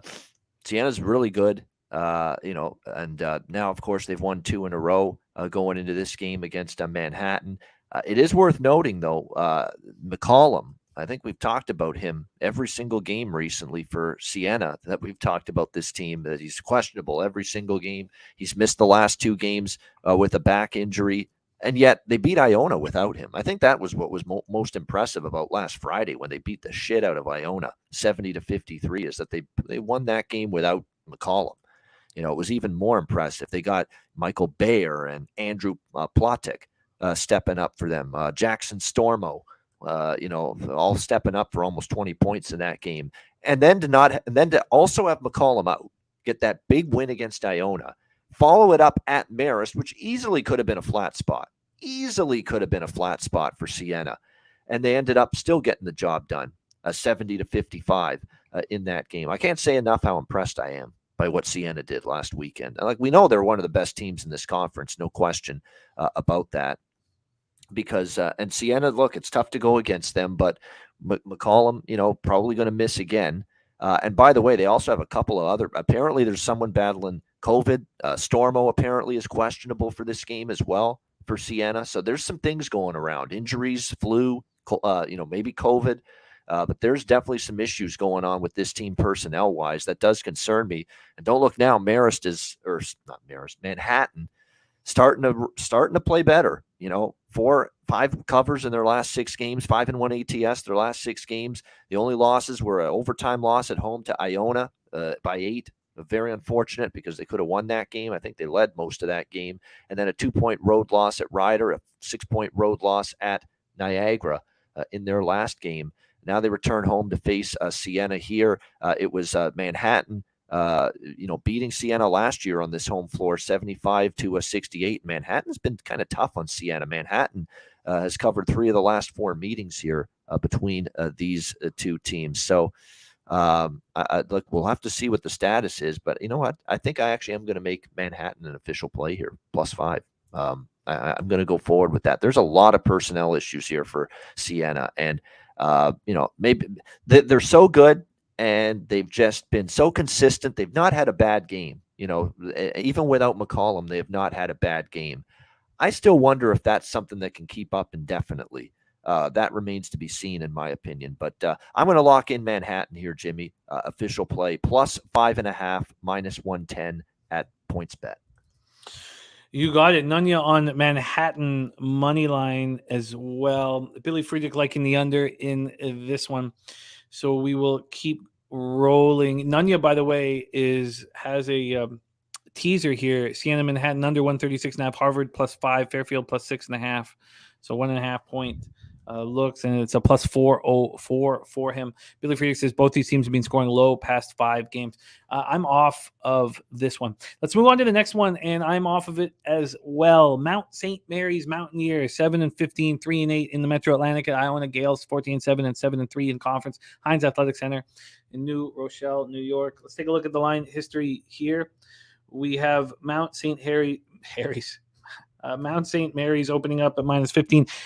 Or +15. God, what's wrong with me? And now it's 16.5. So we have a 1.5 move over at Pinnacle. That is juiced. We'll see what BetOnline did. BetOnline opened up at 15.5, and now it's 16.5. Totals wise, opened up at 135, now 136.5. I think I know. Okay, Chris. Well, it's all good, man. It's okay. Let us know. But that was a fascinating stat. So I would love to hear what it was. Let's go back to the cash flow here for Mount St. Mary's. Mount St. Mary's has been given line value. I'd say about 20% line value. 1,579 tickets in. 36% of the tickets and 89% of the cash is on Mount St. Mary's, but the market's moving towards Iona. 58% of the tickets and 97% of the cash is on the under. A lot of money for the under with this total going up 1.5 points. Billy Friedrich says, I've got Mount St. Mary's +16.5. They've only been beat by more than 16 points once this season. And that was the first game versus West Virginia. Also, the total is only 135.5, so you're getting 12% of the total on the line. That's nice. I get that. I can understand that look. I really can. It's just that I can't figure out Iona, and that makes me hesitant to be involved in any of their games right now. Mount St. Mary's comes in off its second straight loss, 73-62 at home to St. Peter's on Saturday. It's 1.5 point favorites. I mean, that's a pretty 11-point loss on your home floor to St. Peter's. Iona comes in off its second win in 3 games game 78-72 at home over Quinnipiac on Sunday as 8-point favorites. Take it away for us here, Bobano, the Mountaineers at the Gales. Oh, you're on mute, my man. Yeah, There you go. yeah. I mean, if it ain't broke, don't fix it. I've been against Iona now 3-4 games in a row, and cashed each and every time. This is totally overvalued squad, and it's not like I'm a big Mount St. Mary's guy. It's not like this team was playing really good and they've been roughed up here in conference play. But we're talking about betting numbers, not teams. Maybe you don't want to bet the team Mount St. Mary's, but man, you want to bet this number. I would think against Iona right now, because Iona's not winning these games by these kind of margins. They're just not. I don't know what it is. There's a disconnect right now with Iona. Their defense hasn't been as good. That's been the biggest issue. You know, they're giving up consistently good looks. The rebounding numbers have dipped. The turnover numbers have gone up. Man, there's some games Iona is just awful in terms of handling the basketball, treating the basketball like a hand grenade. Do you know how many points Siena got off turnovers last Friday against Iona? It was unbelievable. It's like, here you go, Siena. We don't want to win this game. Here you go. Another turnover. So, you know, Patino's got to rein that in with this Iona team. You know, they've got the talent, as much talent as anybody in this conference. And, you know, they don't always play that strong 40-minute brand of basketball. I mean, Jean Louis is absolutely terrific. They've got good players, Jenkins and Nelly Jr., Joseph, Walter Clayton. You know, this can be a good basketball team, but man, defense wanes, rebounding wanes, turnovers become an issue. That's been the problems for Iona. And you look at even the recent wins since the St. Peter's win where they won by 18 on this floor. And I think that's the only game. Actually, the Marist win was by 27. They had a couple of big blowout wins right at the beginning of the year, early January. Since then, at Quinnipiac, they lost outright. A 6-point win against Fairfield. A loss to Ryder as double-digit favorites. An 8-point overtime win at Manhattan as double-digit favorites. An outright loss at Siena last Friday. And a 6-point win against Quinnipiac as 7.5-point favorites. They have not won a game by this kind of margin since like early January. And Mount St. Mary's actually fits into this positive, I guess a little positive that they've played a little bit better. I mean, they beat Marist in the last two games. They, you know, were a little bit better. St. Peter's was a bit of a disappointment for them, but the Fairfield game was one of those games. They were right there and they won. And I think Billy mentioned it. This is just not a team that's easy to blow out. You know, Manhattan lost by 5, by 7, by 7. I mean, all of their losses except for Siena, one of the best teams in the conference, single-digit losses. They had a 11-point loss to St. Peter's and that 15-point loss at Siena. That's it. And now you're saying you're giving this team 16, and an Iona team that's been brutal, winning by any sort of margin. They haven't won by a margin close to this, you know, since early January. So for me, I'm on the amount here, plus 16.5. You got it, plus 16.5 at minus 110. That is available at Bookmaker Bet Chris. Pinnacles moved that 16.5 to minus 117. And this is now starting to update here, this page. So we're good to go here. Andrew G says, don't want Iona, that's for sure. Yeah, no, I get it. I get it. And I can understand the look for Bobano, and I will cheer him on with it. Mount St. Mary's plus 16.5. Let's move over to the A10 conference here for our next one. And I'm excited about this game. The market is sort of all over the place for this next game. St. Louis, Missouri, VCU Rams 17-6, 8-2 in conference at the Billikens 15-7, 7-2 in conference. I moved on St. Louis last night at minus 3. That was getting juiced by 7 this morning. And now there are 2.5s. But I see a 3.5 at Bovada. I don't know if that is stale or not. And there are still some 3s out there. But there are 2.5s as well. Pinnacle opened this up at minus 2.5, minus 108. And Pinnacle has this for the Billikens at minus 115, which means that there should be 2s on the way. Let's see what BetOnline has done. They're the opposite. Well, not the opposite. I mean, that's going too far, but they still have 3s. So they haven't even. So we have juice 2.5s at Pinnacle and 3s over at BetOnline. Total wise, this opened up at 140, which is where it is right now at BetOnline, but it did move up to 141.5 a couple times, but it's sitting here at 140. Let's take a look at the cash flow for this one. St. Louis has slight line value, 5,910 tickets in. As one would assume, this is the most bet game on the card today. 78% of the tickets and 96% of the cash is on St. Louis. Look, that's a lot of money on St. Louis, and you'd want the line to keep moving. I'll be nervous if it doesn't keep moving towards St. Louis. 73% of the tickets and 90% of the cash on the under. Correct me if I'm wrong. I believe it was Nunya who had the play of the day on Fordham on Tuesday, and it was a great call. Fordham took care of business. Yeah, you know, it was a really good bet. Yep. It was, yeah, and it was his play of the day. St. Louis comes in off having their 6-game winning streak snapped in that 75-65 loss at Fordham on Tuesday as 4-point favorites. They turned the ball over 16 times, and I like that. I really like that. I like you stop in the winning streak, you play sloppy ball. I would like a little bit longer of a turnover than Tuesday to Friday. VCU also played on Tuesday, so we don't need to be concerned about that. VCU comes in off its 7th win in 8 games, 61-59 at Davidson on Tuesday as 3.5-point favorites. Take it away for us here. We're over in the A10. Billikens at home to the Rams. Do they bounce back? In this one, of course, this is also back-to-back road games. Keep that in mind here for VCU. Although the last time they were in this situation, they swept those 2 games, Loyola Chicago and Dayton, win and cover. The last time they were in a Friday night road game, I remember it. It was at Dayton. That 7-point dogs. I used them on this show, VCU plus the points, and they won outright at Dayton. But I think St. Louis is a little bit better than Dayton. But boy, I mean, other than that loss against St. Bonaventure at home, I mean, they've been a really good team of late. VCU. St. Louis has been playing great. I mean, it is a great game. It's really tough to make a call here on this game. These are 2 really good teams. I defer a little bit to St. Louis in this game. I mean, the Billikens back home after the loss to Fordham, I think that definitely gets a pretty good effort out of them. And it is worth noting the last time they were in this spot, they had a road loss at UMass.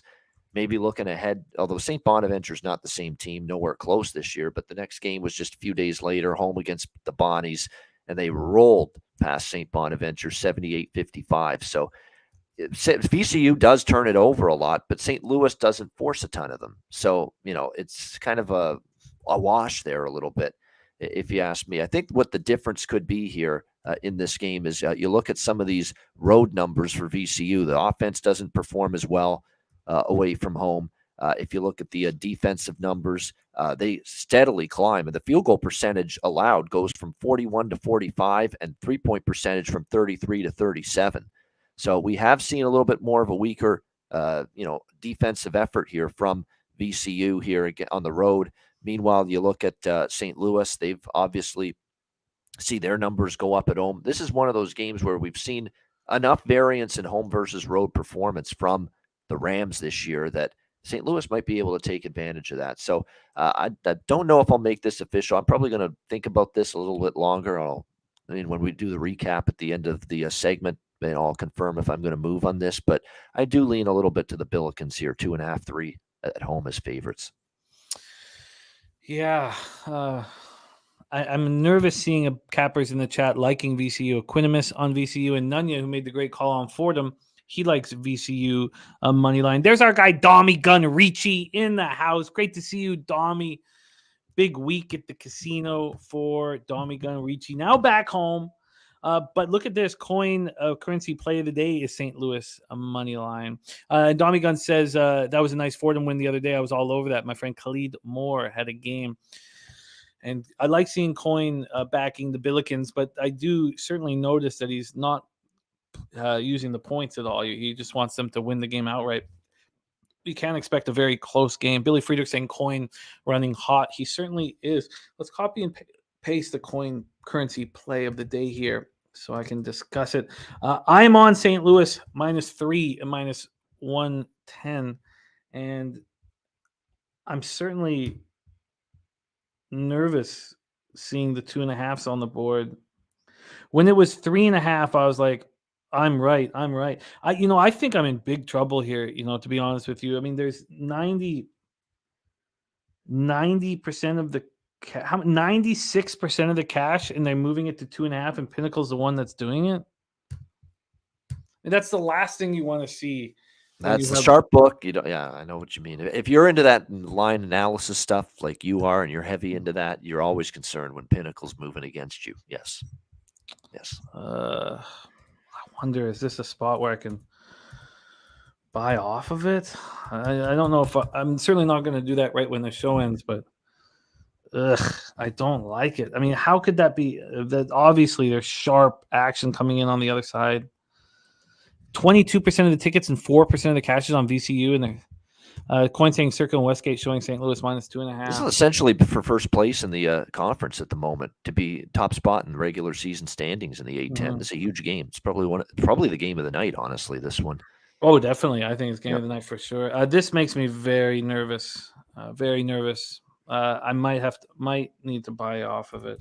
I don't want to, but this is the only spot where of the overnights, because I've got 8 bets now that I'm nervous about. Might need to buy off. Okay, let's remember when the late great Rick Majerus coached this St. Louis team. Rest in peace, Rick Majerus. Great man, great coach.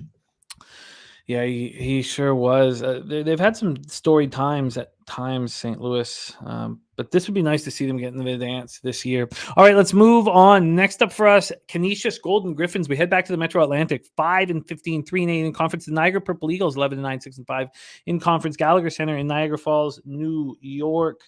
Let's go to line history here. First, we have Niagara opening up at -3. Well, Pinnacle -4.5.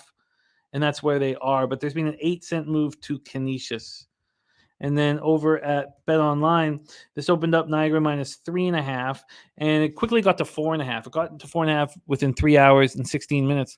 And then it went back to 3.5. Now it's at 4. This total opened up at 130, which is where it is right now. A 5-cent move to the over.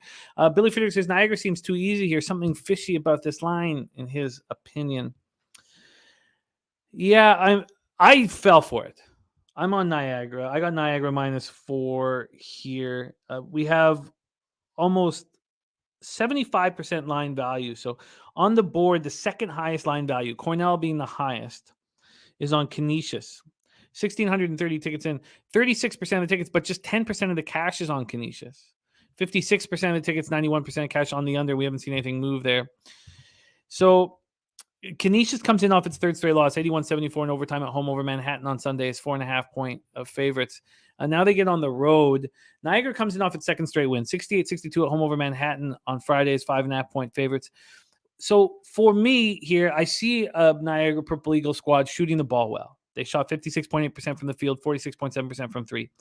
But I also see from a coaching angle how sloppy they played. They turned the ball over 17 times. And if you're a coach, you know exactly how to hammer them for that. And they've been off since Friday. So they have a rest advantage. They've been off since Friday. They played sloppy, and you could hammer into them all week because of how sloppy they played. And I just feel like that's a coaching angle that can have them playing sharp here. But I'm certainly nervous about the spot where you maybe think they should be bigger favorites. Let's hear what Bobano has to say. Canisius, Niagara. Niagara's dominated Canisius, and this is one team that actually they've been very good as well on the road underdog. It's tough. It's another game where I kind of lean Canisius, but the road dog track record. Siena, they won outright, 66-62. At St. Peter's, they won outright in overtime.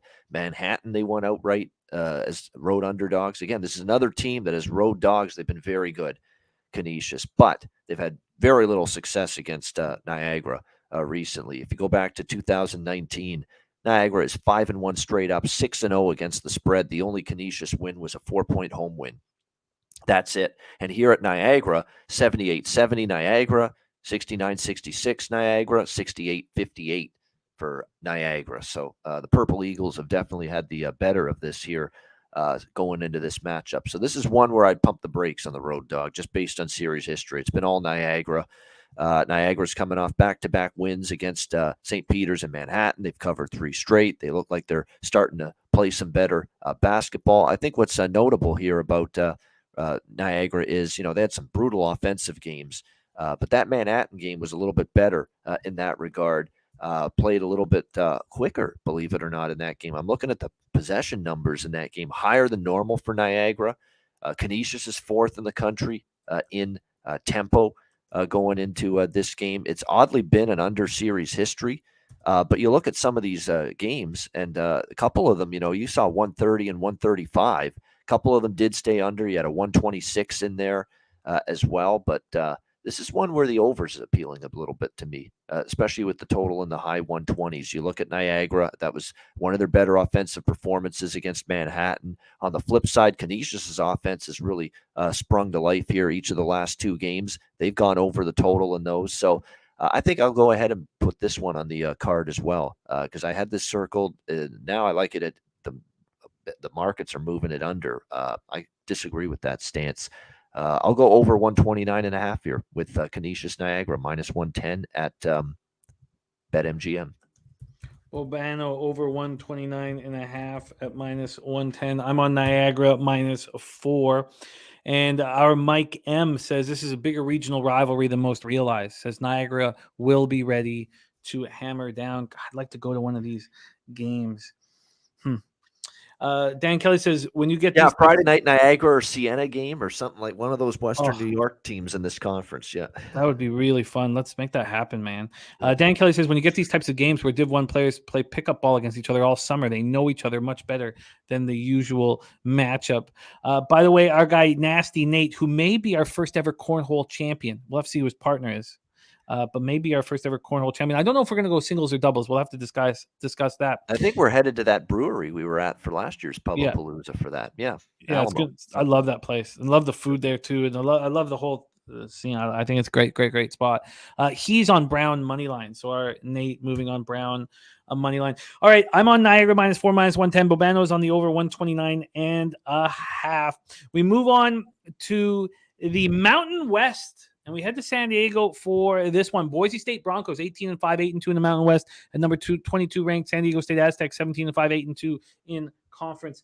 This is, I guess, when I was saying I thought that St. Louis game was the biggest game on the board, I guess this is, why we were questioning whether it was, because this is a big one here, especially after San Diego State lost to Nevada. San Diego State opening up at -7. They got down to -5.5. There's been a little bit of buyback. They're at -6 right now. Let's go over to BetOnline and see what they did. BetOnline opened this at -6.5, and it's at -5.5.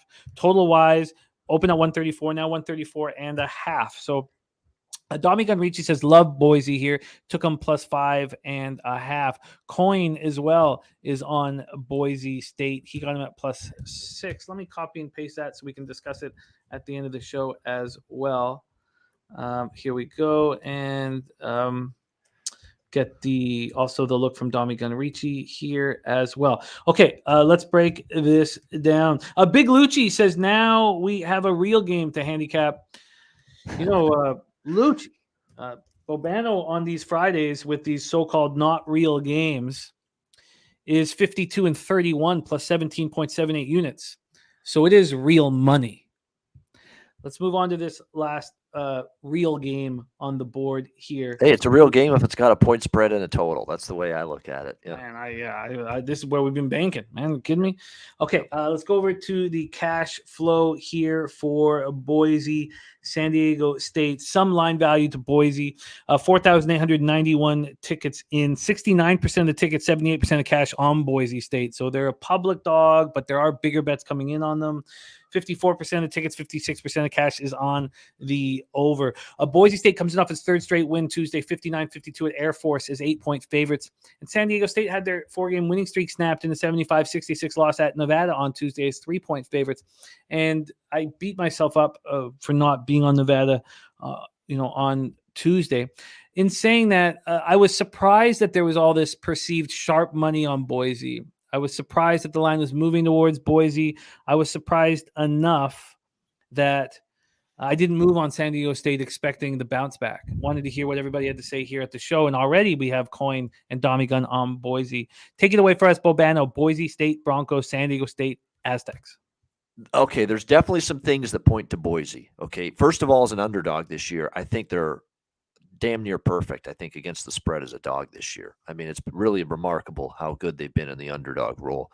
I'm just going back through their recent results, and yeah, I mean, they've been pretty damn good in terms of being an underdog. No question about that. And in terms of losing by margin, it's not happened here in conference play. This is a great game. This is a great game. No question. This is another really good one here. Boise and San Diego State. Very, very intriguing game. They've been excellent as underdogs. They have not lost very many, if any, games by margin. They're tied with San Diego State for first in the conference, 8-2, identical conference records. And actually, their overall records are pretty damn close too. 18-5 for Boise, 17-5 for San Diego State. San Diego State had a more difficult non-conference schedule. I think that's the difference. Boise did face an easier non-conference schedule during the regular season. Boise's matched up extremely well against San Diego State. They beat San Diego State all 3 times last year, 42-37 at Viejas Arena here in San Diego. Unbelievably low-scoring game, 79 points in that game. They set basketball offense back a little bit in that one. And then at Boise in the rematch, there was no revenge to be had for San Diego State. It was 58-57 Boise. And then, of course, in the Mountain West tournament, March 12th, Boise beat them again, 53-52. So a 3-0 sweep for Boise against San Diego State last year.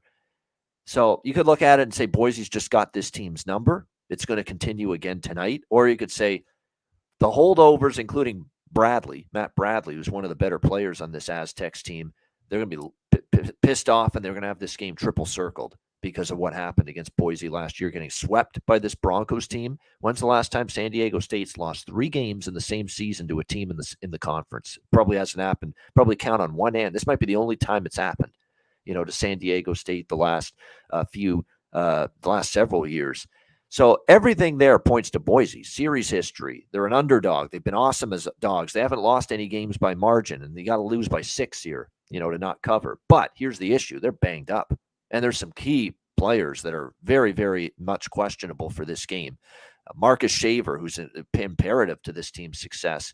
Ankle injury, questionable. Najee Smith, leg injury that he suffered in the last game for Boise against Air Force. He's questionable in that one. So in this game tonight. So, those are key cogs for the Boise State Broncos. And, you could survive Air Force without them.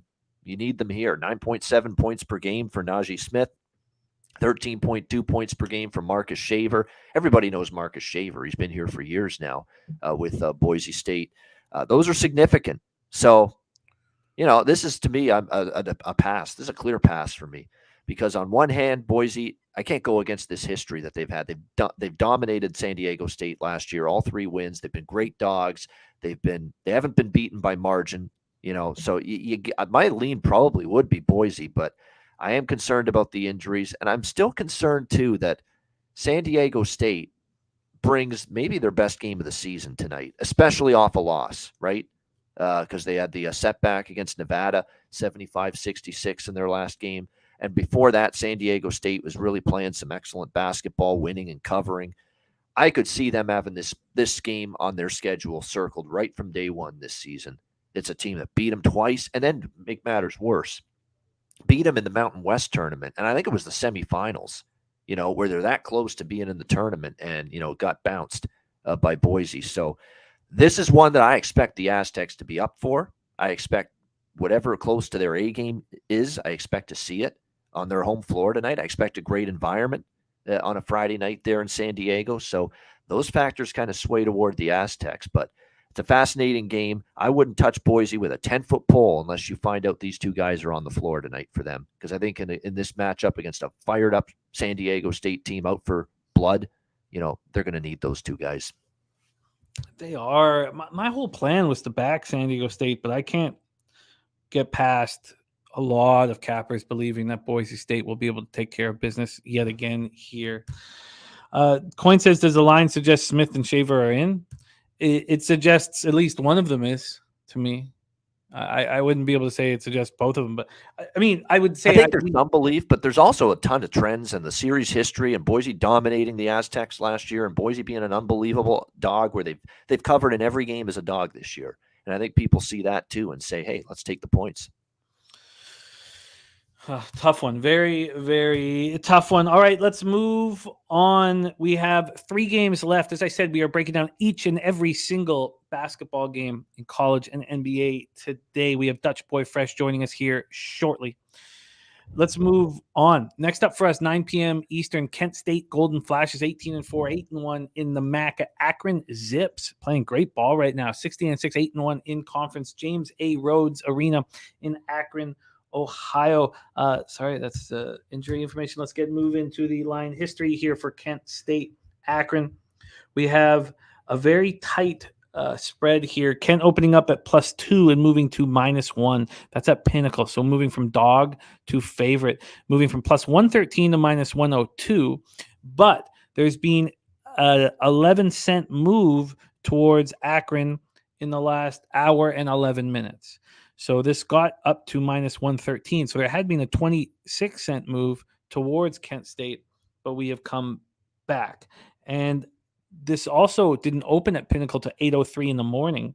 So from 8:03 a.m. to 11:24 a.m., there was a 26-cent move to Akron. Let's move over to BetOnline. BetOnline opened this up an hour earlier, that's all. And they have opened Kent at +112, and now they're at -103. They never moved it to -113 that Pinnacle did. This total opened up at 134. It got down to 133. It's right now at 133.5. Justin McElvey said, I jumped on Akron -137 last night for a unit, but now nervous. Rocco Rogers says, I feel like this is an Akron spot, but have been watching the line move and waiting. Sammy Culmer is on Kent State money line. Let's move on to the cash flow here for this one. They have given Akron slight line value here, 4,254 tickets in. The big bets are all coming in on Kent State. We have 52% of the tickets, but 87% of the cash on Kent State. 15% of the tickets and 22% of the cash is on the under. So you have a lot of money on the over in this one, and yet this total has dropped to 133.5. That's fascinating. That is a very fascinating angle that now has really piqued my interest on the under. Kent State comes in off its second straight win, 81-69 at home over Central Michigan on Tuesday. It was pretty underwhelming. They were 18.5-point favorites. Their defense was just so soft. Now, they only turned the ball over 5 times, but they just weren't into this basketball game. Akron, though, comes in off its 7th straight win, 81-64 at Buffalo on Tuesday's 2.5-point favorites. Akron shot 55.4% from the field and 66.7% from three. Now they come home against Kent State. We see sharp action on Kent State. This is absolutely fascinating. Both teams 8-1 in the MAC. Take it away for us, Bobano. Lee Davis says Akron solid at home. Domi Gunricci's leaning to the Kent team at total over. Take it away. Floor is yours. Man, it's a great game. It really is another great game, actually, honestly. And these teams hate each other. This is a real bitter, angry, nasty rivalry. I mean, there's been some scuffles. There's been some fights. There's been ejections. There's been all kinds of issues with these two teams in terms they don't like each other. They don't. There's a lot of history with these two teams. They played each other 3 times last year. Kent got them in both regular season games, 67-55 at home, 66-64 at Akron. But Akron got them big in the game that mattered the most, the MAC tournament in March, and it was all Akron, 75-55 beat down over Kent State. That's what's keeping me off Akron here. Akron's a great home court. They're undefeated at home. Kent, that's meaningful revenge. I mean, revenge spots get so overrated, so overhyped. And some of them are just, this is meaningful revenge. When you got bounced from your conference tournament and you got punched in the mouth and lost by 20, like, Kent State did last year against Akron, you want back at this team here for this first meeting since that game. So, and that to me, I'd actually take Kent State if I had to make a bet, but the good news is I don't. I think it's because I don't want to go against Akron on this home floor, and I don't want to go against Akron, period. They're playing really good. 7 straight wins entering this game. Like I said, the home court here has been excellent.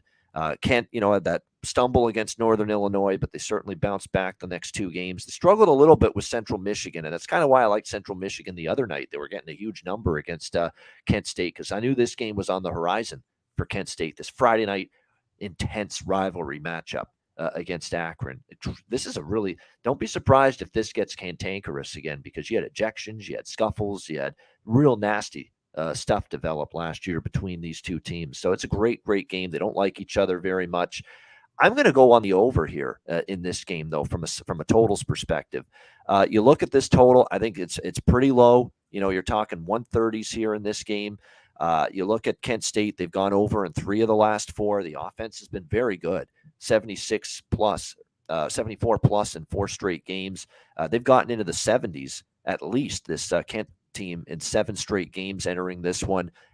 Akron's offense has taken flight. They've scored 73 plus in 3 straight. I think this total is light for the offensive efficiency that we have seen from both sides here of late. So I like over here at 133. Looks to be the best number here with Akron and Kent State. Yeah, actually, no, even better than that at Bet99. We've got over 132.5.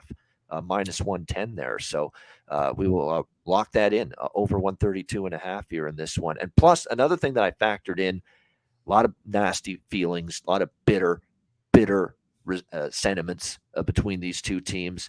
Don't be surprised if we see a technical foul. Don't be surprised if we see maybe a flagrant or something like that. And that's certainly not good for the under if you're going to bet that direction as far as the total goes. So, yeah, for me, over 132.5 minus 110, and what should be a very, very passion-filled basketball game. So we have Bobano lining up with the pimp slap play of the day with Mike M, both on the over in this one.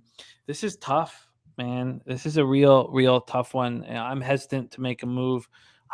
I did have some interest on the under. I will cut that. I just don't believe that Akron's going to shoot the way they did, and I think the pressure defense will be higher. Clearly, Kent State did not care about playing Central Michigan and was focused in on Sincere Carey, who is an excellent player for Kent State. I think he's going to go. I think he's going to have a hell of a game tonight, and I think that'll help the over, and I think it'll help Kent State if you like that side. And I do lean Golden Flashes.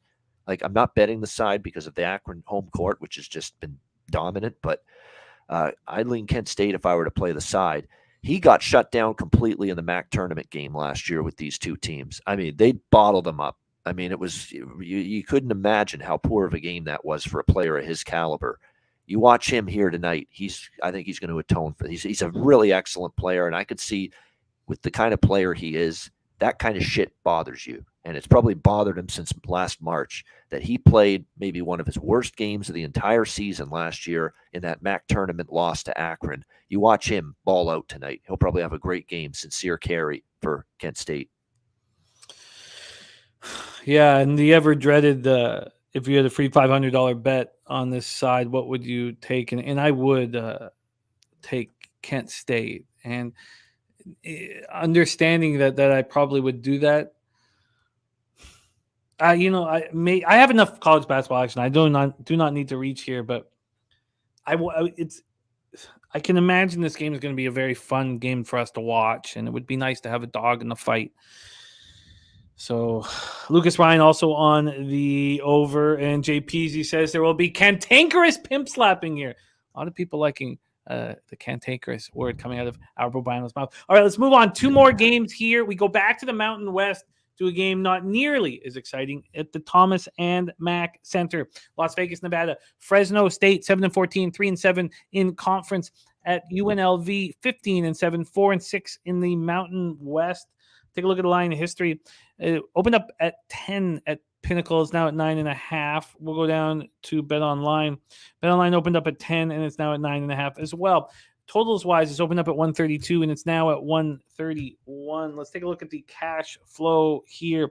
We have a 45% line value on Fresno State, 2,649 tickets in, 49% of tickets, and 91% of the cash is backing Fresno State here.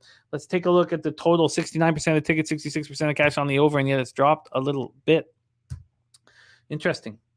So looks like big sharp bets coming in on Fresno State, just 3-7 in conference and just 2-7 on the road. Fresno State comes in off its third straight loss, 85-62 at Wyoming on Tuesday as 5-point dogs. I mean, that's a pretty ugly spot. All 3 of these losses have come by double digits.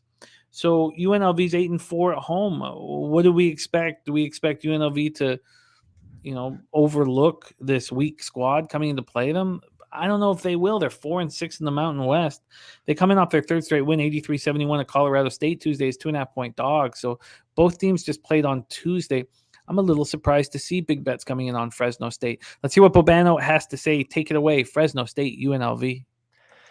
Yeah, this is a game where you start to wonder with Fresno, a team that is just not very good. We know that, but at least throughout parts of the season, we've seen this team, dig in defensively, and because they haven't shot the ball well pretty much at all much of the season. They're not a good offensive team at all. I mean, the rankings are 300s in points per game, field goal percentage, and 3-point percentage. But the one thing with Fresno was their defense, would give them a puncher's chance to not get blown out. Well, I think with the losses mounting the way they have, I think in the last couple of games you've seen maybe they're folding the tent a little bit. I mean, how Wyoming scores 85 against them, I'll never know. I mean, Wyoming has been beaten up and injury plagued all season, and Wyoming, shoots. I think they're 51% from the field, 46% from 3-point range. I mean, it was horrible defensive effort from Fresno. It was a lack of defensive effort from Fresno in that game. I think that's a concern here. And a UNLV team that lost to Fresno, by the way, 76-63 just a few weeks ago.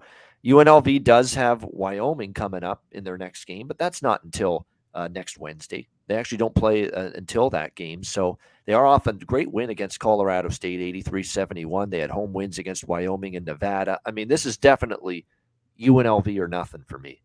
You'd have to lay 9.5, but I could only lay the points here with UNLV. That to me looked like some signs of quit from Fresno in that game against Wyoming. Quit on the defensive end of the basketball court. And that's not what you want to see. UNLV's been an over machine, 8-2 in the last 10.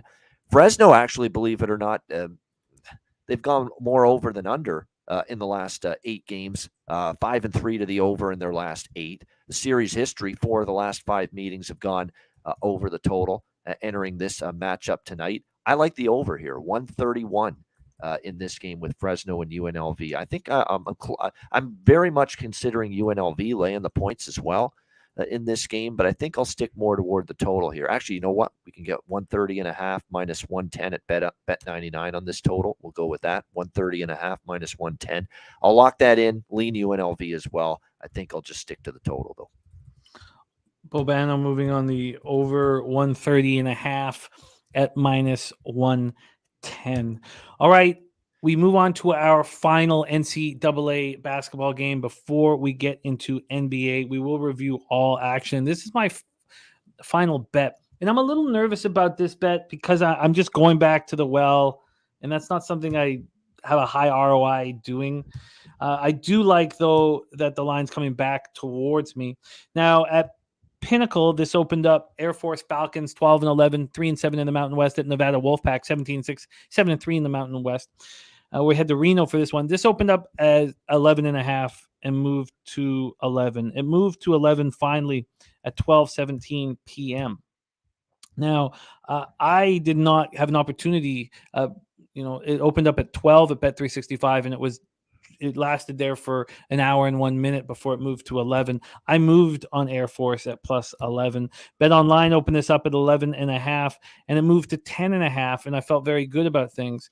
They just moved it to 11.5 2 minutes ago at 12:46 p.m. I don't like seeing that. I'd much prefer to see this move to 10.5, not the opposite. Air Force has been given implied line value, probably about 35-38% line value. And 60% of the tickets are on Air Force. I don't like it being over that 60% threshold. I don't want it to be too public, but 91% of the cash is on Air Force. So if the market's moving away from them, I'll be very nervous. 53% of the tickets and 84% of the cash is on the over here, 53 and 84. And this total hasn't moved. There was a 15-cent move to the under, 15 cents. 28 minutes ago at Bet Online. So that's difficult here. Air Force comes in off its 4th straight loss, but their last 2, they're losing 81-73 at New Mexico. I covered that, and then losing to Boise State on Tuesday, and I covered that. They were 8-point dogs. They lose 59-52. They were good, strong losses. And I know I know if I didn't move on this, I would not move on this now, because I know I was dealing with a vividness bias last night. And it sucks that those biases still can get the best of me here. Now, I'm not saying it's going to be an outright loss, because the whole idea here was Nevada comes off beating the number 22 ranked team in the country on Tuesday, 77-65 as 3-point dogs. They put all their energy into that. And because of that, I think this is a spot where they could look past Air Force. And what do we know about the Falcons is they will play for 40 minutes regardless of what the score is.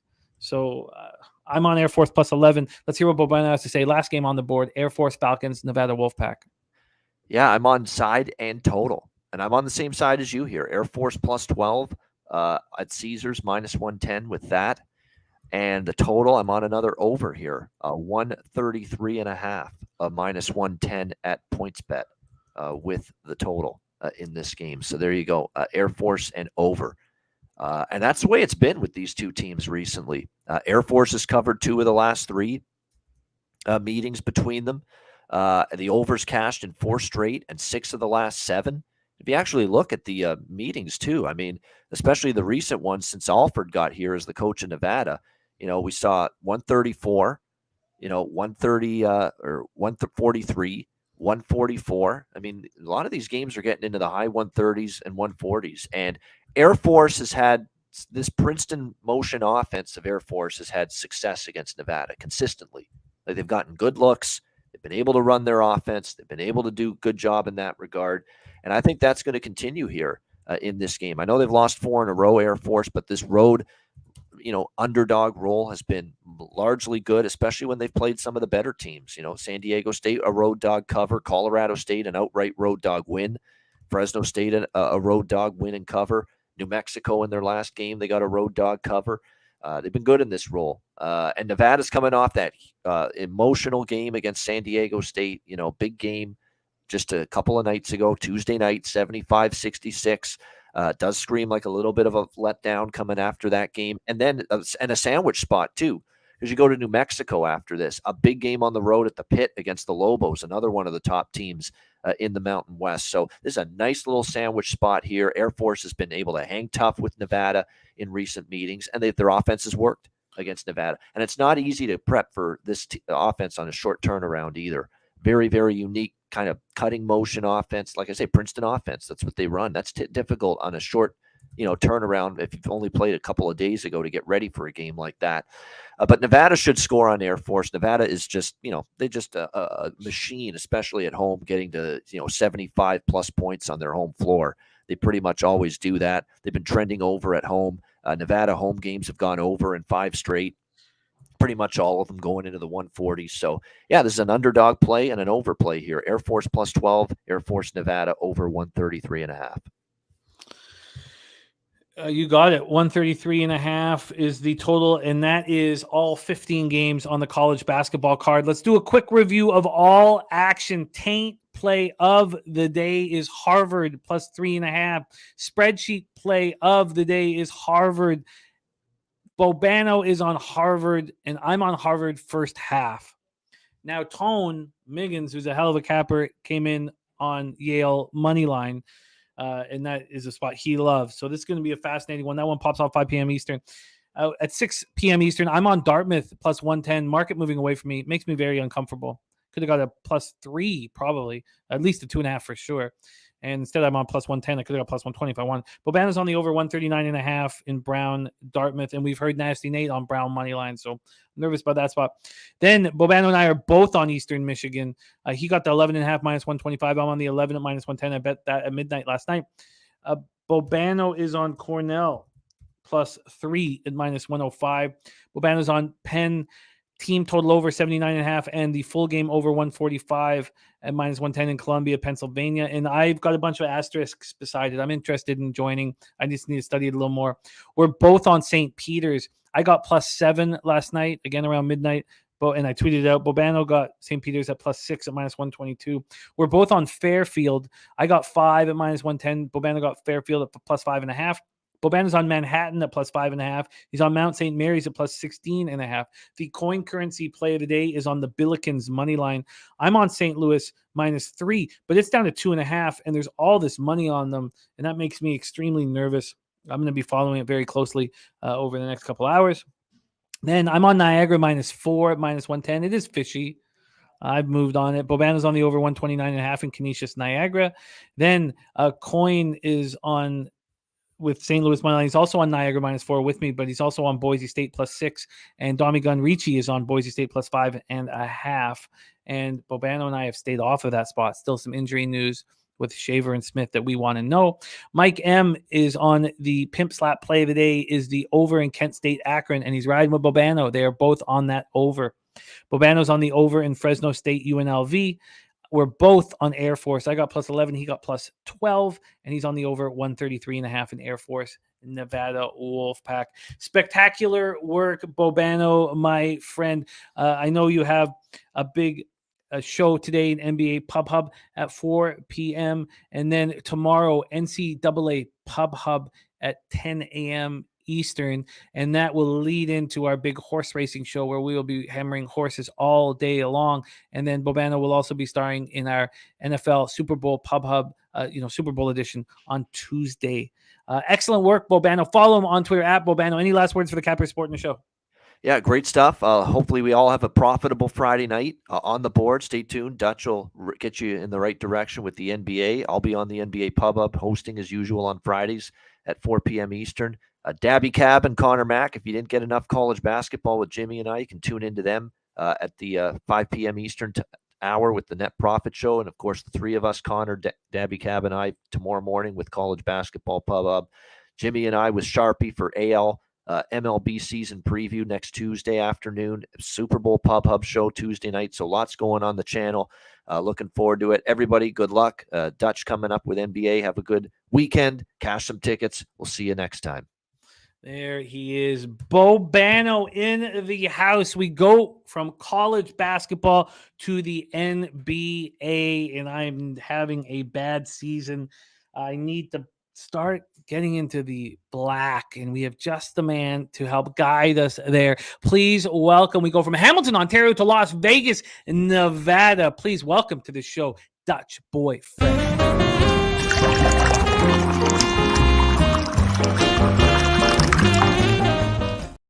Dutchy, what's good? Jimmy the motherfucking bag. Salute to you, my guy. All the real ones holding us down in the chat. You already know it's all love. The NBA is a hell of a drug. And you're looking at the plug. Let's get it, my guy. Let's get it, Jim. Hey, we've had a rough season as well as I have, but it's time to get right. Had a decent day yesterday. Seeing the card, seeing the board better, and that's all that counts. It'll even out eventually. So, yeah, let's get right, man. We had a profitable day last Friday. We're going to make it 2 in a row. It is 2, 3, 20 motherfucking 3. So let's be great, Jimmy, like MJ would, right? Yes, absolutely. Let MJ inspires. You did have a great day. 2-1 on our show Friday. You cashed the Magic +8.5 very easily. You cashed the Warriors -5, which got me off of the Raptors, and lost with the Grizzlies -2.5. So a 2-1 day +0.84 units. Let's get to work here and attack this 8-game card in NBA with the help of our great chat. We start at 7 p.m. Eastern. Charlotte Hornets 15-38, 8-22 on the road at the Detroit Pistons, 13-39, 6-19 at home. We're at Little Caesars Arena in Detroit, Michigan. We'll start with the line history here. Charlotte opening up as 1-point dogs. That's exactly where they are now. No change. Totals wise, this opened up at 241 and dropped to 240. Charlotte 2-3 over their past 5, playing at the pace of 104 possessions a game. Detroit 1-4, playing at the pace of 103.80 possessions a game. Could this be a backwoods or a bum fight, as LJ from H-Town? I imagined when I was capping this, I was like, oh, I don't think Dutch is gonna like opening up with this shit basketball game. But you guys know I like bum fights, especially the female variety. This doesn't work there. These are male bums. Charlotte on the second half of back-to-back after losing their second straight game, 114-98 the Bulls last night. 7 of 35 from 3. They were atrocious. LaMelo ejected, And man, did that piss off Clifford. He was so angry about a fourth quarter ejection, talking about it nonstop. He was very, very upset. Pistons coming off their second straight loss, 111-105 at Dallas on Monday. Bogdanovich goes for 29. I wonder who's going to get him at the deadline. Somebody, and he's going to help. Big acquisition, whoever does. I've talked about that a couple of times. Oh, yeah. Sadiq Bey went for 18, but a couple very important turnovers late. And, of course, they got stuck in Dallas. So mechanical issues with their plane, poor weather conditions. So they're back now. This is the first half of a back-to-back. Take it away for us, Dutchie. Hornets, Pistons. Yeah, man, I can't lie. This one is like, the day shift. It's like two females at the day shift fighting over center motherfucking center floor. We don't want it, man. We don't want it. They want center stage. We don't want no motherfucking parts of what's going on that stage. God damn it. Yeah, even Mike M, man. Mike M he'll find a play no matter what. He even said 99 ATS. No edge here. So, come the fuck up. It is a clear backwood. I will say this. I've had a good read on the Charlotte Hornets of late. Was on the Bulls last night, first half, full game, pretty easily. A little bit kind of at times, but clearly was the right side. It was a nice spot for Chicago, but the Hornets have been playing up. A lot of people liked them against Milwaukee the other night. I thought maybe that was a little too many points. They ended up covering overall first half and full game. A lot of love on that Milwaukee first quarter. They did get that though. But yeah, man, this is really ugly game. To be honest with you, the most intriguing thing to me is what you said is where's Bogdanovich going to go, bro? I think that dude's going to put another team over the top. I was thinking Milwaukee should get his ass. But there's 5, 6, 7 teams that I think could take the next level if they get this dude. No action here. The Pistons have been well rested though, obviously, since what happened in Texas and Dallas. They were, they played very well in that game. It took 53 from Luka to motherfucking Don. They're down by double digits quite a bit in that game, and ended up pulling that game out. But Pistons well rested. They're kind of a gritty basketball team. But Charlotte's got better players all around. If they're intrigued in this game, like you said, you can kind of go either way with this game, but I'm not betting this basketball game, bro. Yeah, I get it. We can just go back to the bum fights. Cashman saying, speaking of women's bum fights, any women cage fighting while we are there, and we think so. We are working on bro, we need to make that happen, bro. That might even be another checkbox for me to get on the flight. We are working. And it's between Saturday night and Friday night right now. We are working on it. When it happens, we're not going to do too much promotion. It's going to be kind of quiet, but you guys will know. And it will be 1 a.m. till 4 a.m. there. And of course, young Jose Bouquet will be hosting. Shout out to Jose, man. I ain't gonna lie. Last time I was pretty entertained. Last time I tuned the fuck into our guy Jose. So I definitely would be looking forward to that. Jose takes his female cage fighting very seriously. It's like that Boston Red Sox, and then that, I think, right? Like it's like right there. It's like 1-1.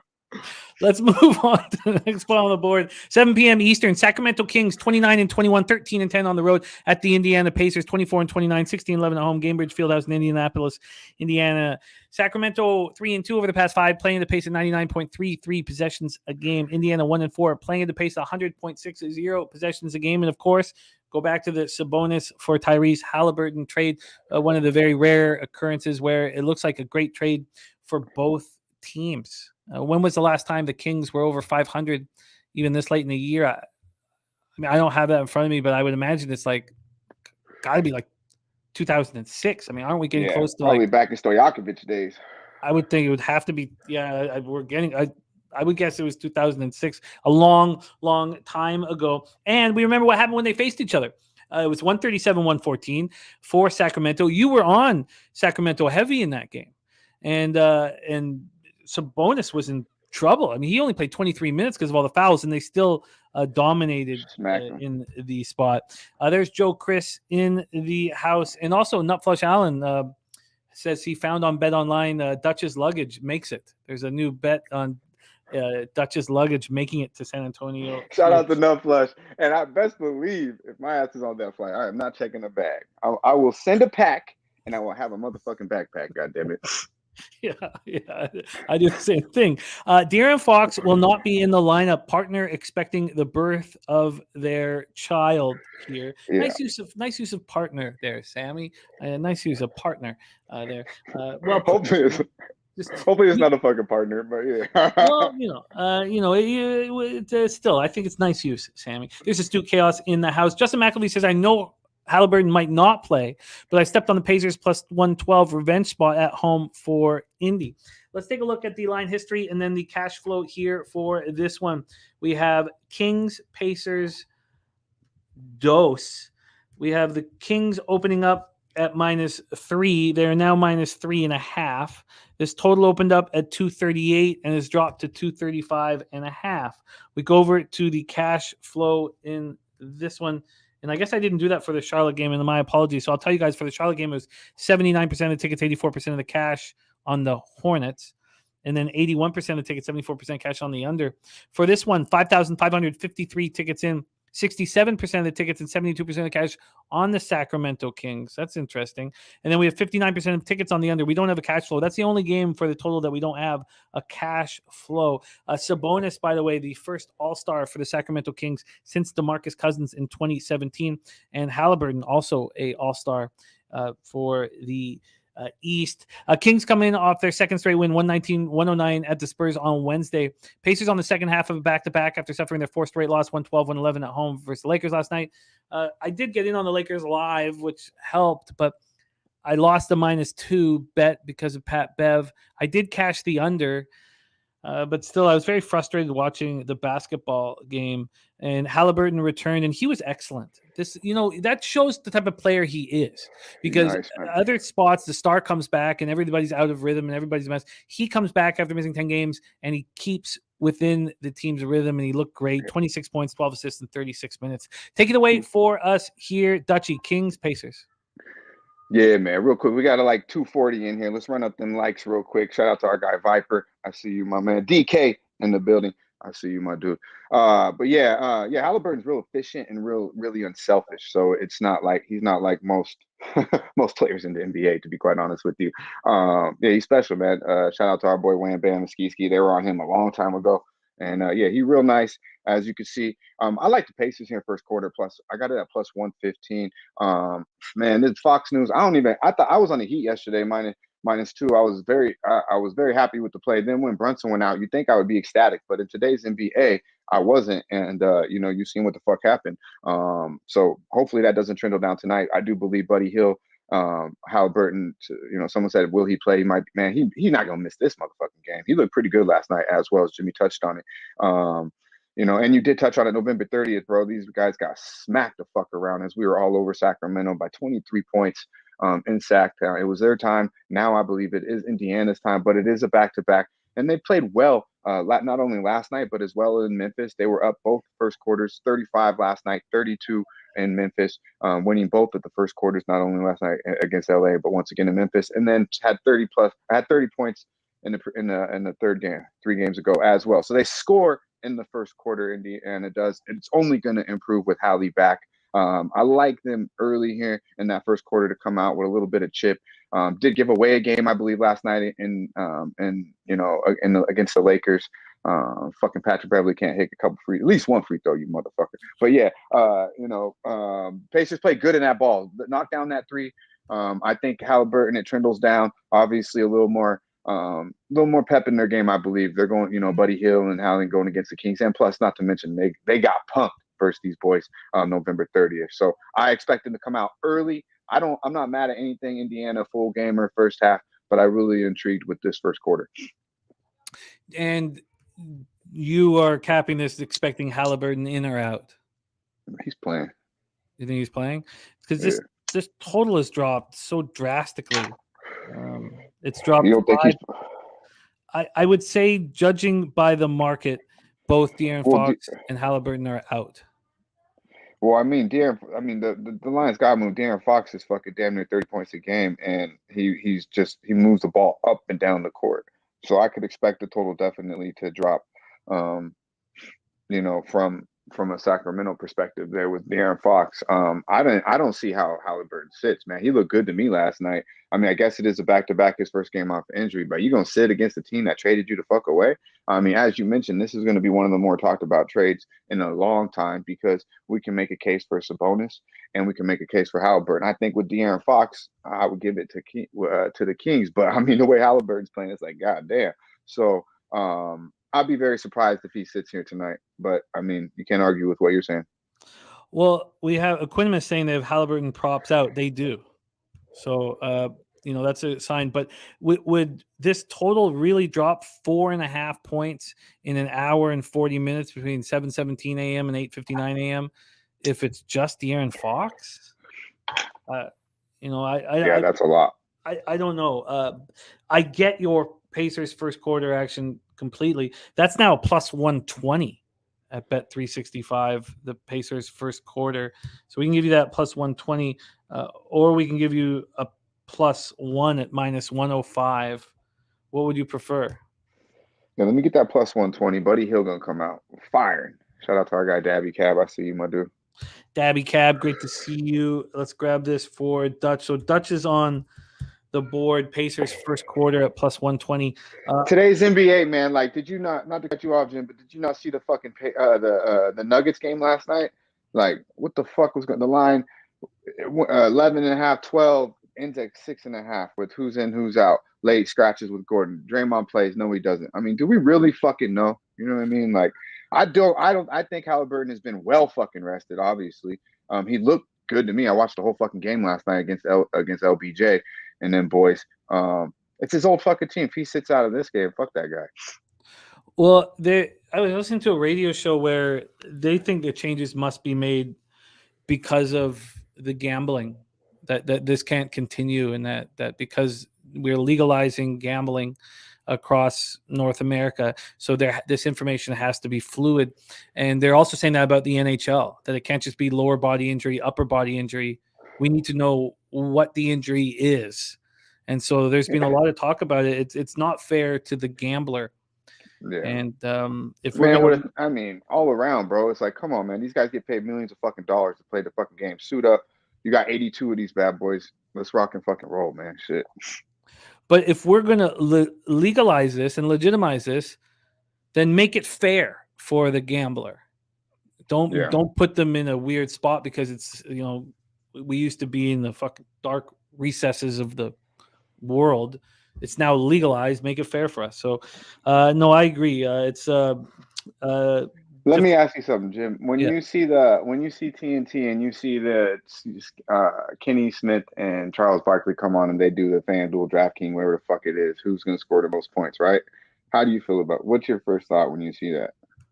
Well, I know that the books want to sneak in through your bedroom window and steal your wallet, so they're not going to give you anything.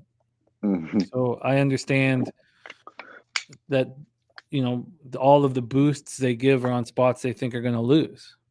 Yeah, I just that shit hurts my stomach. I just can't stand it. I'm like, damn, this shit's becoming too. I mean, it's beneficial in some parts. There's pros and cons and everything in life, but yeah, I don't like that shit, man. It's sickening. Yeah, it sucks. There's a lot of things that need to be fixed right now, and we will do that. Also, by the way, we have information from our Jose Bouquet. There is an all-female slap contest on Friday night. Oh shit! $1,000, bitch, give me $1,000. An all-female slap contest at Pubapalooza, hosted by our young Jose, one hole, two fingers Bouquet. I think this will help us, Jose, get more people to Pubapalooza. So that's where we will be Friday night. That may affect us a little bit at Saturday's cornhole contest. There we go. Man. We have people like that shit too. Well, yeah, man. I'll be right there on front row, man. Kidding me? I can't lie. Like, they be getting smacked the fuck up. It's gonna be fine. All right, there we go. Let's move on to the next spot on the board. 7 p.m. Eastern. I came so close to betting this last night, and I just stopped myself. Portland Trailblazers 25-26, 11-15 on the road at Washington Wizards 24-26, 12-10 at home. I think it's fair to think that what's gone on with Washington winning 6 straight, not playing since that win in San Antonio on Monday, having their next game in Detroit canceled because the Pistons were stuck in Texas. I think, and we always I want to fade a team that comes off sweeping the board on a road trip. But the question is, can you do it with Nurkic left calf soreness and Jeremy Grant dealing with these concussion symptoms? I don't know how you can. I don't know how you can do it. So I stayed off of it. But I wanted Blazers first quarter. Let's talk about the Blazers 4-1 over the past 5, 97.70 possessions a game. Washington 5-0, of course, 100.40 possessions a game. Joe Yurkovich says Wizards are going to be a play for me, and BJ liking the Wizards. Let's take a look at the line history here for this one. Portland, Sacramento. Now, after the 7 hours between locking in my college basketball action, because initially I was going to lock in some NBA action and not, then waking up early in the morning doing radio, and then I checked right before I got on radio. I was like, has anything changed here? And nothing had changed at that point. It was the exact same line and everything the exact same. Now things have changed a lot. Portland's gone from +4.5 all the way down to +3. So we've had a 1.5 point move, and this has all happened because they were still at 4.5 at 11:01 this morning. Totals wise, this opened up at 234. It's now at 236.5. And Joe Yurkovich says because Grant is in now. Take a look at the cash flow here. 9,094 tickets in. 65% of the tickets and 94% of the cash is on the Portland Trailblazers. Then you have 60% of the tickets, but just 39% of the cash on the under. Big bets have come in on the over. Blazers open up their road trip with their second straight win, 122-112 at Memphis on Wednesday night. And Dame is going off 42, 10, and 8. My goodness, 40 and back-to-back. Killing him. 38 points per game over his last 10. Simons goes for 26. Eubanks, 11 and 11. And he can, you want Nurkic in there, but he can handle himself, and he had to step up in that game. Wizards coming off their 6th straight win, 127-106 at San Antonio on Monday. Their first 6-game winning streak since 2015. We talked about Sacramento not seeing a winning season since we think 2006. I'll type that up. But then we have the Wizards' first 6-game winning streak since 2015. Avdia, we talked about on the Wednesday show when we thought this game was going to be played. He's coming off that career high 25 points. Bradley Beal goes for 21. Porzingis goes for 17. Take it away for us here, Dutch. We have the Blazers and the Wizards. Yeah, man. I think this is a Wizards right here. I'm surprised Jeremy Grant will go. And I thought he was, sit with the concussion. No Nurkic. The Blazers lack size. Been really riding Dame. Obviously, Dame props here probably. The Wizards haven't seen him the last 2 times they played. Last time he did play, he had 35. Nothing. I'm not mad at anything with Dame time on it. But I think the Wizards are just a better basketball team right now. Been well rested. Maybe we'll start slow. But for 4 quarters, I believe they're going to beat the Blazers at the crib. They do have Brooklyn on deck, but also the Blazers have to travel to Chicago tomorrow night as well, and off a tough fought victory in Memphis. Really due to Dame, and Simons has been playing out of his mind as well. But man, I like Bill, I like KP, and I think Kuzma's been playing at really his best basketball. So I think as we see saturated like in Kuzma threes. He's made some big shots. I like the confidence. They've won 6 straight. We know KP what he's capable of, and we know Bradley Beal's got one of the nicest offensive tools again and in the game, man. Really, when it comes down to it. So I think they'll be able to match them points. I think the boards with Gafford being back in there, well rested. I think the boards are going to be a big edge in the Wizards' favor. They have players to come off the bench as well. I just think the Wizards are a good spot here. I'm not minding that the number has dropped. I got it at 3.5. Did pay a little bit of juice on that early, but I guess it's obviously moved around a little bit with Grant being back in the lineup. Yeah, so you can get -3 right now at regular VIG, -110. Yeah, let's make that official. Yeah. Locked in. And look at Dan Kelly on the cancellation parlay. Detroit team total under and Washington team total under. But you're with Joe Yurkovich. He's running real nice right now. And he says Wizards bench pretty good, and I think better than Portland's. And BJ is on the Wizards as well. And Yo-Yo Mendes saying Grant going to be in the lineup. Chaos and Yo-Yo Mendes talking about how Jeremy's from DC. And the only bet for BJ today is on the Wizards. So there we go. Backwoods I for mean, cash. with Yeah. my bad. No. Without no Nurkic, and all they have is Eubanks. I mean, what else do they have? I mean, from a size perspective, and they're already kind of small with Dame and Simons as a starting backcourt.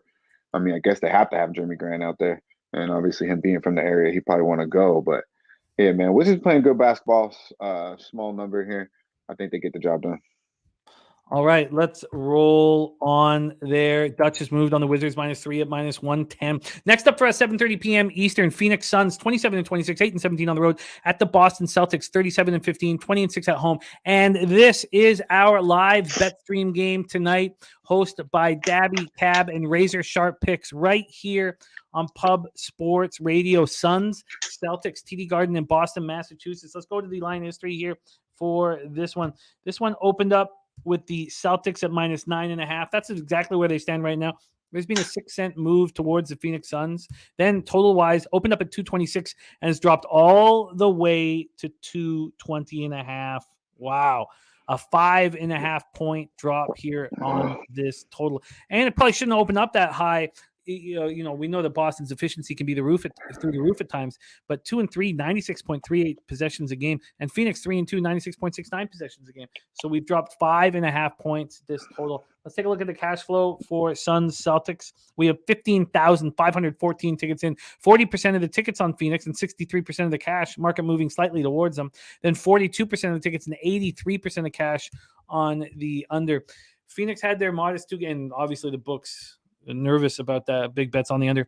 Phoenix had their modest 2-game winning streak snapped in a very ugly 132-100 loss at home to Atlanta on Wednesday night. Of course, I'm on the under 231.5 in that game, and I couldn't sleep after it. I was just staring at the ceiling. 16 turnovers that led to 31 points for the Hawks. They were 4 of 28 from 3-point range. The game was just meaningless the whole second half, and still points were being scored. I almost lost my shit. Mikal Bridges, 23 points. DeAndre Ayton, 20 and 9. The Hawks went for 19 threes. And Booker is traveling with the team. He's expected to play on Tuesday. Against Brooklyn. Celtics coming off their second straight win on Wednesday. Very easy 139-96 victory at home over just a completely listless Nets squad. 26 3-pointers. That's one off the franchise record. Tatum 31, Brown 26. They each go for 7 threes. Celtics rested their starters in the fourth, and Marcus Smart didn't play now. So it's 5 straight games he hasn't played with a sprained ankle, and now they're playing well. But the first 3 games they lost. Now they seem a little more comfortable. Take it away for us here, Dutch. Suns, Celtics, our live bet stream game here on Pub Sports Radio. Yeah, man. Shout out to our guy, James S. I see you, my man. Our boy, Sweaty Butcher and Mr. Trifecta, man. Yeah, I'm not these boys are Celtic fans. I'm not feeling the seas here today. I think this is a Sun spot, to be quite honest with you. They are coming off an ass whooping. We know we like this situation, Jim, here. 32-point loss, at the crib. And then of course they played back on December 7th, lost by 27 at the crib to the Celtics. As a 2-point favorite in that game. The Suns are 4-0 ATS last 4 following an ATS loss. And they've had their way with Boston against the number 8-3 ATS last 11 meetings in Boston. 10-4 against the number last 14 overall against the Leprechauns. I think it's, CP3, Bridges, DA. I think these boys will bring it early tonight. I think 10 is way too much. And I think just from that ass whooping recently and obviously back on December 7th, they're going to be ready to rock and roll a little bit. Celtics have been were in cruise control last game against Brooklyn. Might be a little bit in cruise control to start this game off. I like the Suns plus 3.5 first quarter, and I locked it in full game plus 10. So I guess you give me the best numbers we can get now. I just think it's just a game, man. It's one game. Obviously, the Celtics are a lot better team than Phoenix, but I think spot-wise, situational spot, you're going to get the best effort from a Phoenix Suns team that is capable, obviously, of playing with the Celtics, and they have no matter what in the past, fucking 15 meetings. So I'll rock with the Suns here. Also, let me bring this stat real quick. The Celtics are 1-5 ATS last 6 games at the crib, and 3-5 ATS as a double-digit favorite this year. I think it's too many points, and I do think we get a hot start from the Phoenix Suns. Yeah, it's a very interesting way. I really like that first quarter look. I find it fascinating too that the sharpest books are still hanging 9.5. It's the books that we don't deem as being sharp that have moved to 9. So that's, of course, Bookmaker and Pinnacle at 9.5. The first quarter at 3.5 can get you that with low VIG minus 104. Now in the first quarter, Bookmakers moved it to 3. But Pinnacle still at 3.5. We're going to give you that 3.5 plus first quarter plus 3.5 at minus 104. And there he is. Spreadsheet play today from Ron Crawford. Spreadsheet play today on Phoenix Suns. So Phoenix Suns is the spreadsheet play today from Ron. Thank you for sharing that with us, Ron. Ron Crawford is on the Suns at plus 9.5 is spreadsheet. Interesting. I'm very, very interested in your first quarter, and I think I'm going to run with it. I'm very interested in it. Even the first half as well. I like them both. First quarter, maybe a first half. Okay, let's keep it rolling. Dutch locked in, making moves. We move on to 8 p.m. Eastern. The Toronto Raptors 23-3. I feel the anger rising up as soon as we start talking about the Toronto Raptors. The whole idea was, we were going to be middling offensively, right? And that's where we are. We're better than we thought. We have a top 10 offensive rating. We did not expect that. If you had told me at the beginning of the year that we're going to be a top 10 offensive rating, I'm like, oh shit. Well, we gotta be fighting for the division. Because the one thing that we thought was that our defense was going to be really strong. We talked about being able to at times defend every position on the floor, put in Banton and have everybody at 6'9" and defend everybody. And our defense is bad. It's straight up bad. 20th in the league right now with a defensive rating of 114.2 points allowed per 100. And the Jazz dominated us. Marketing, especially Kessler, but those two 7-footers made us look like idiots. They scored 45 points on 23 shots, 27 rebounds, 9 offensive rebounds. I mean, how many blocks did Kessler have? I had to stop watching the game. I was so angry at the squad. I mean, it's just shocking to me that this is where they're terrible, is defensively. It's just wild.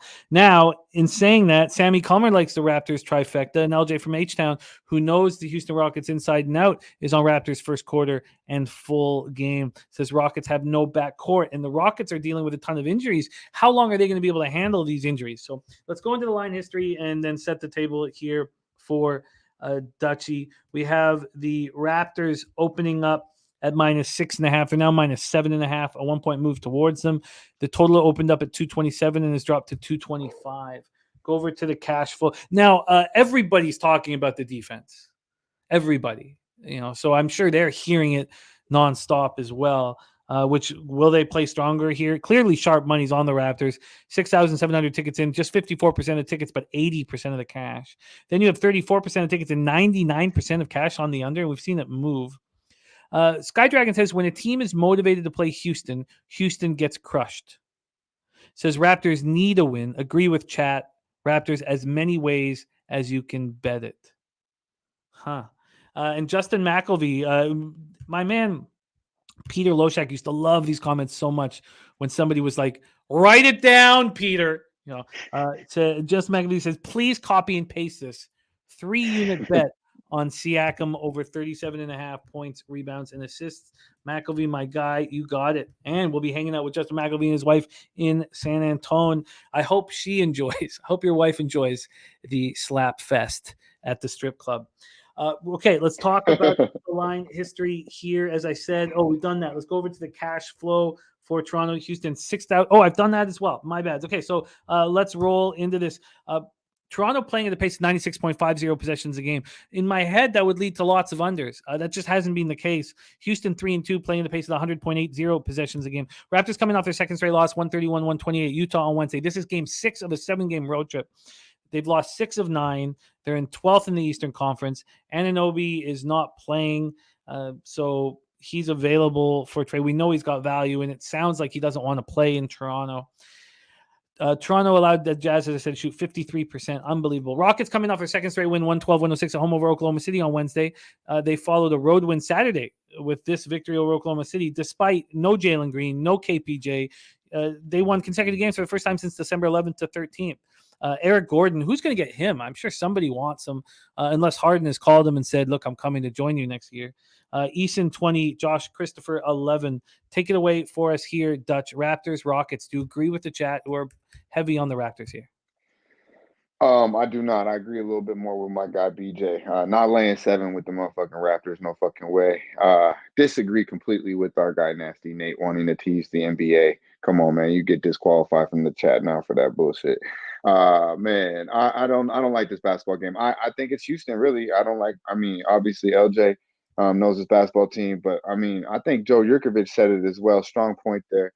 With OKC went in there laying 6 and got beat outright. Now you can go in there and lay 7.5 with the Toronto Raptor team who, I mean, are they better than OKC? I mean, probably, but not much. I mean, definitely not much better, especially against the number this year. So, OKC is killing them in that perspective.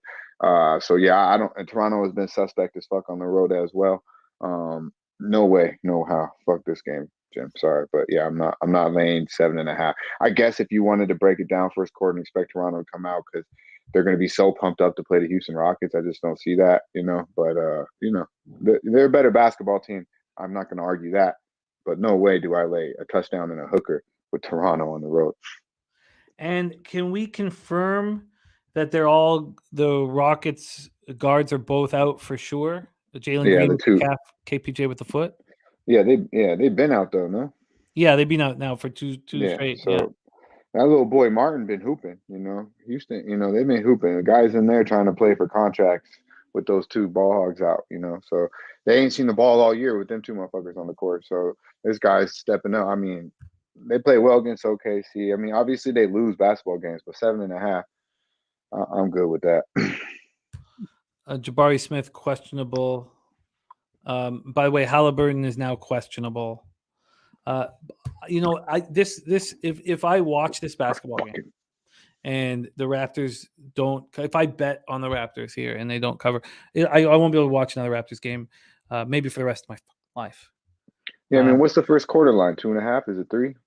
Let's see right now. The first quarter. I mean, Sammy boy likes the trifecta spot, so I would definitely look more early if you like Toronto. I wouldn't lay the whole number.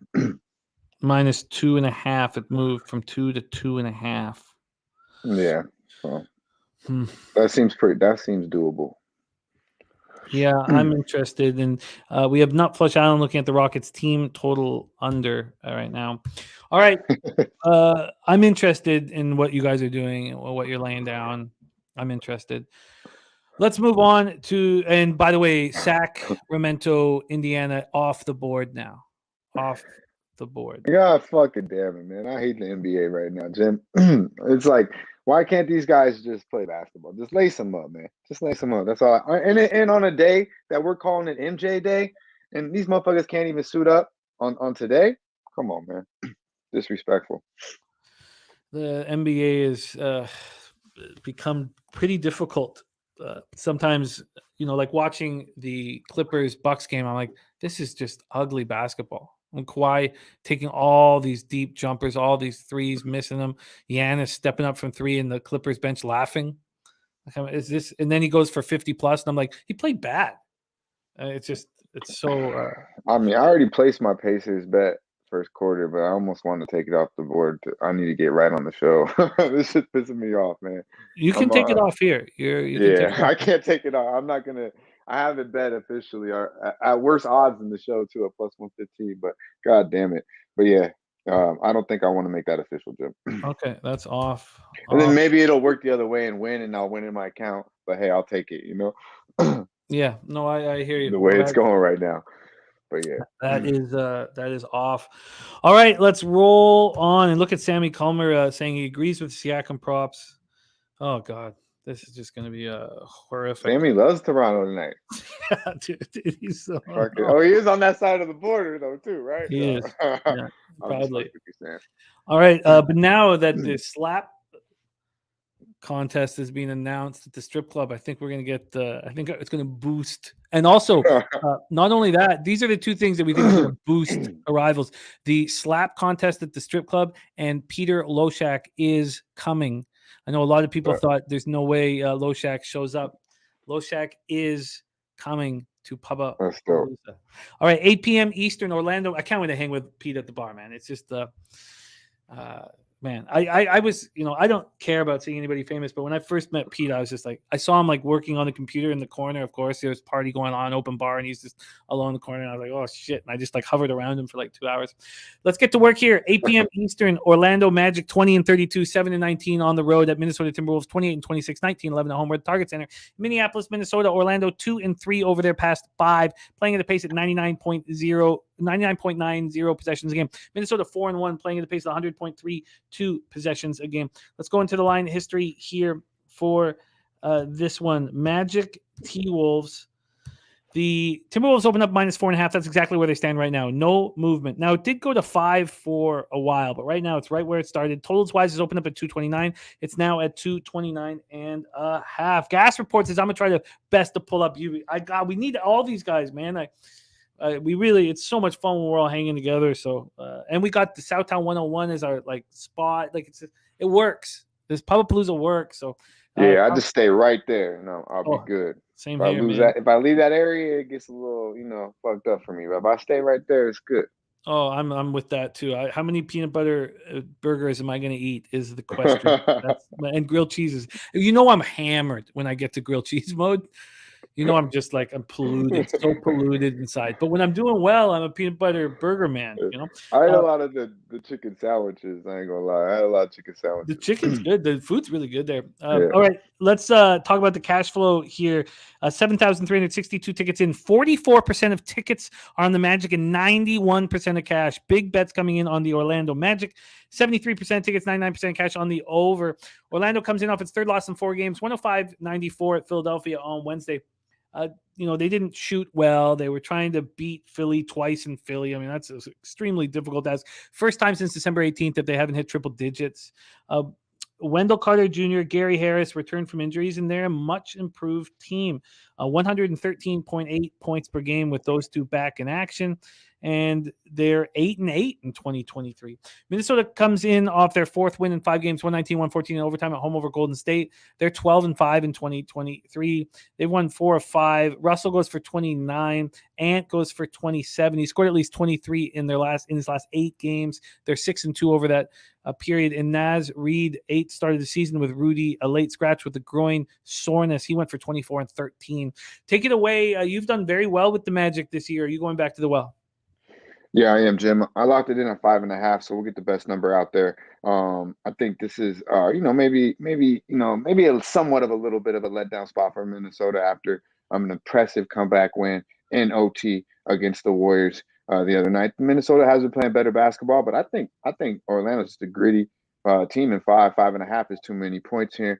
Not to mention last time they seen Minnesota, they got smacked the fuck around on their home court. Actually, they lost that game by 20. They were down 25 at halftime, ended up losing that game by 18. But really started from the first quarter. They gave up 42 points in that first quarter. We're down 18 at the end of 1. So it was an ugly sighting in the home court in Orlando. So I think they're going to be ready from the jump here.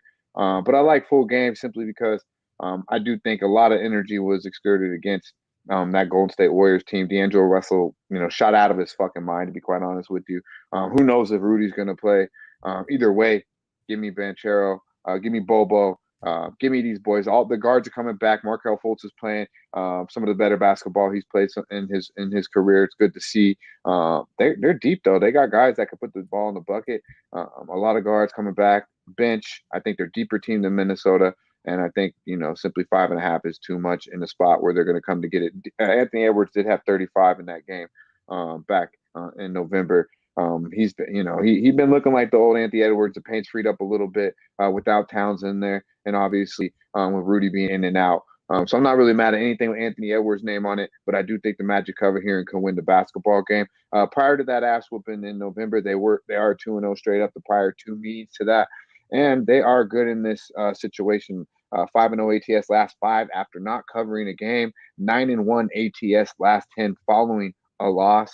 And 8-1 ATS last 9 versus a team with a winning percentage greater than 60%. And 12-2 ATS last 15 meetings in Minnesota. So give me the Magic plus 5.5. It's good money. The market's moving quickly in their favor. There are 4s now on the board. There are 4.5s with low vig. 4.5 minus 107, 5 at minus 117. What would you prefer? Fuck. Yeah, let me damn, that's a whole point difference. What was the 4.5 at? Minus 107. 10-cent juice for the let's do the 4.5. Let's do the 4.5. 4.5 at minus 107. Let's fuck around and win this basketball game. I like the 5, but 4.5 should be good. Billy Brisbane and Edwards All-Star snub game over 38.5 points, rebounds, and assists. A lot of All-Star snubs, I ain't gonna lie, but yeah. Was he an All-Star though? Like, because he played like shit the whole fucking first month and a half of the season, no? I don't think he was an All-Star. No. So if he's if he's crying about not being an All-Star, he's in his feelings, man. You know. Go ahead. No, I'm with you. I'm totally with you. He's been an All-Star for 3 weeks, and that doesn't get you. Now, there's some other real snubs out there. De'Aaron Fox isn't an All-Star. No. Wow. Siakam too. We thought Siakam was. Yeah, but they've been losing fucking. I mean, they've been losing, bro. Like how Sacramento's number 3 in the West, and they don't have De'Aaron Fox, who's the number 1 clutch player in the NBA. Yeah, it's Mike M on Timberwolves first half team total over 58.5 says might have to get there too. Gas Sports says Fox got snubbed for Jaren Jackson. Crazy. Jaren Jackson. That's a bull ass. He is, but come on, man.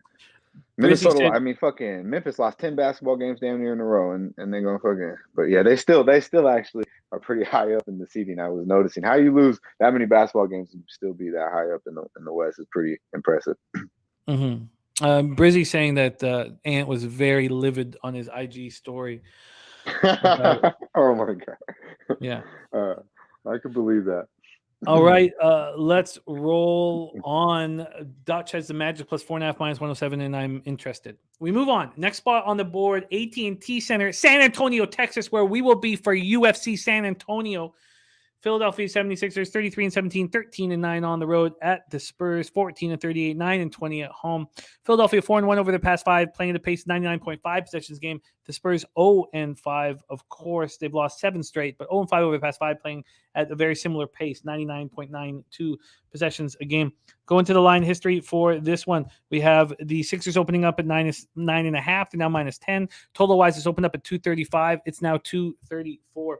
Go over to the cash flow for Sixers Spurs, and we have 9,349 tickets in, 70% of the tickets, 77% of the cash on the Sixers. Moved a half point in the direction. Then 44% of tickets and 87% of cash on the under. And it's dropped a point. Interesting. Philly comes in off its 8th win in 9 games, 105-94 at home over Orlando on Wednesday. They bounced back after the loss 2 days prior to the Magic. Embiid 28-11, Harden 26 and 10 assists.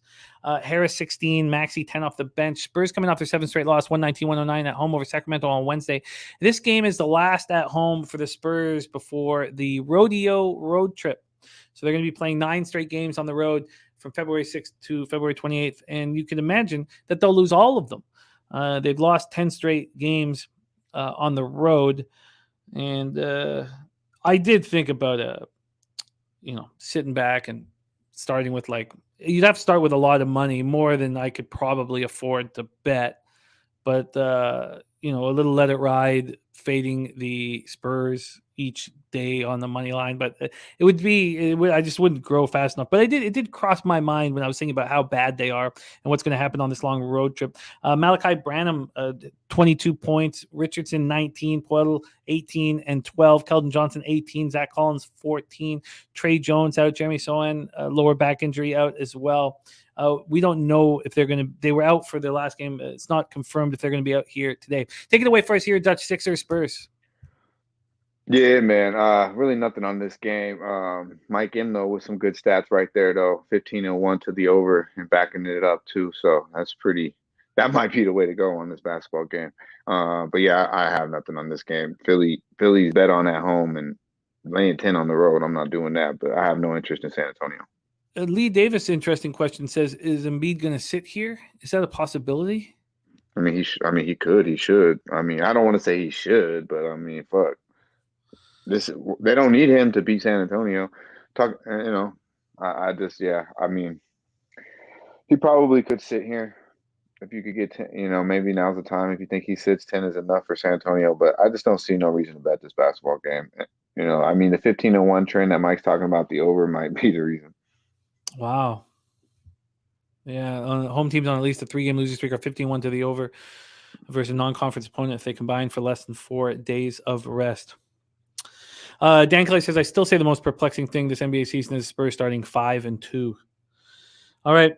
I do have interest in the under. I hate Mike M's note on the over. I mean, clear, sharp money on the under, but that is a trend I might not want to go against. All right, let's roll on the final game on today's show. Atlanta Hawks, 26-26, 13-15 on the road at the Utah Jazz, 27-26, 18-9 at home at Vivint Arena, Salt Lake City, Utah. And I came so close to betting the Jazz, and I want to bet the Jazz, but I wanted to talk it out first. Atlanta 2-3 over their past 5, playing at the pace of 99.3 possessions a game. Jazz 3-2, playing at the pace of 98.20 possessions a game. Let's go into the line history here for this one. We have Utah opening up at -1.5. There's been no movement at all. It went to 1, actually. I take that back. It went to 1 there at 8:23 a.m., and came back to 1.5 at 9:15 a.m. Totals wise, it's opened up at 240.5 and it's up to 242.5. BJ says, I want to bet the Hawks, but can't get there though. And Skydragon says, we haven't seen enough of Jose on the show. Jose is sick right now. Skydragon, he is sick. So he would be more. So is Skydragon, maybe. I was asking for more. What the fuck? No, it's fine. I love that he loves. I love that he loves Jose. I'm just fucking around. Jose is under. He's under the weather. He is working tirelessly behind the scenes, and as you know, he has hooked up the Slap Fest. So he's done great work so far. Get well, man. Get some vitamin C in you, my man. Get some of that in you. Get right, Jose. We need you right for San Antonio. Uber driver. And be sure. Let me get this out now. Be sure if this motherfucker picks you up, takes you around, does shit for you, take care of the motherfucker, man. Come on now. This shit costs money, man. You gotta take care of the little motherfucker. If he takes care of you, it's the way it works in this world. He was spectacular in our last event, taking care of everybody. 11,693 tickets in, 53% of the tickets and 87% of the cash on the Atlanta Hawks. That surprises me, and I don't want to bet against that, but that does surprise me, expecting Atlanta to do exactly what they did against who they beat 132-100. Now the Phoenix, on Wednesday. Phoenix, yeah. Total wise, 55% of the tickets, 54% of the cash on the under. It's gone up 2 points. I'm happy I didn't move on this before I came here. I hate to be going up against that. Hawks snapped their 2-game losing streak with that big win. Phoenix on Wednesday, 57.1% from the field, 57.6% from 3. Murray 21, Trey goes for 20 and 12, Bogdanovich 18, Okongwu 7 of 7 for 17 points. Jazz coming off their third win in 4 games, 131-128 home over the Raptors on Wednesday. If you're a Jazz fan and you got Danny Ainge there, I mean, you got a bright future. That will the Gobert trade go down as the greatest trade in the history of basketball? It's possible. If you look better than the Brooklyn one, Jim. You know what? I don't know. I mean, that sure was depends who they get, right? But God, how many horrific trades does Minnesota get? I mean, because if you go back to that the trade? I mean, if you go back to even look at the Garnett trade.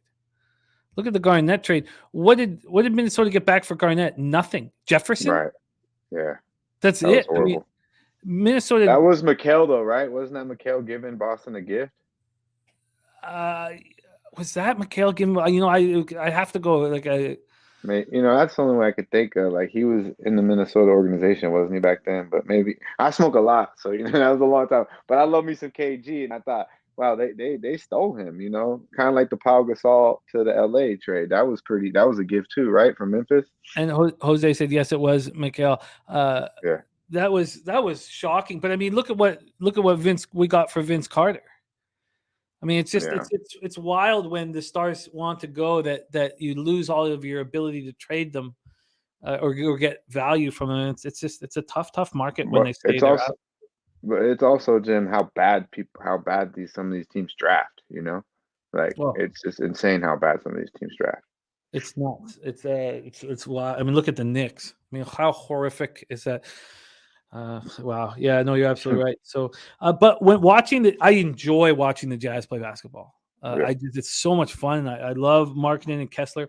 Right now, the Defensive Player of the Year voting, if you go to your book, Walker Kessler is much higher on the list than Gobert. Hilarious. Absolutely hilarious. Kessler looked phenomenal. 17 and 14 with 7 blocks. I mean, I know that the Raptors aren't set up with Tar Heel. Don't have a 7-footer to do anything. But Clarkson 23, Conley 19 and 8 assists, Malik Beasley 14, Sexton 12. I mean, they're a fun team. I like their team. Take it away for us here. I'm happy I'm not on the Jazz coming into this because Sharp Money's on the Hawks. And I don't want to go against it. Are you making a move here, Dutchie? Hawks, Jazz, last game on the board. Yeah, this is one I'm still kind of like up in the air about a little bit, Jim. Here, I like where your mind was starting going into it. Obviously the money seems to trend a little bit. Doesn't really scare me too much here, but I do think Atlanta is a talented basketball team and might be playing a little bit better.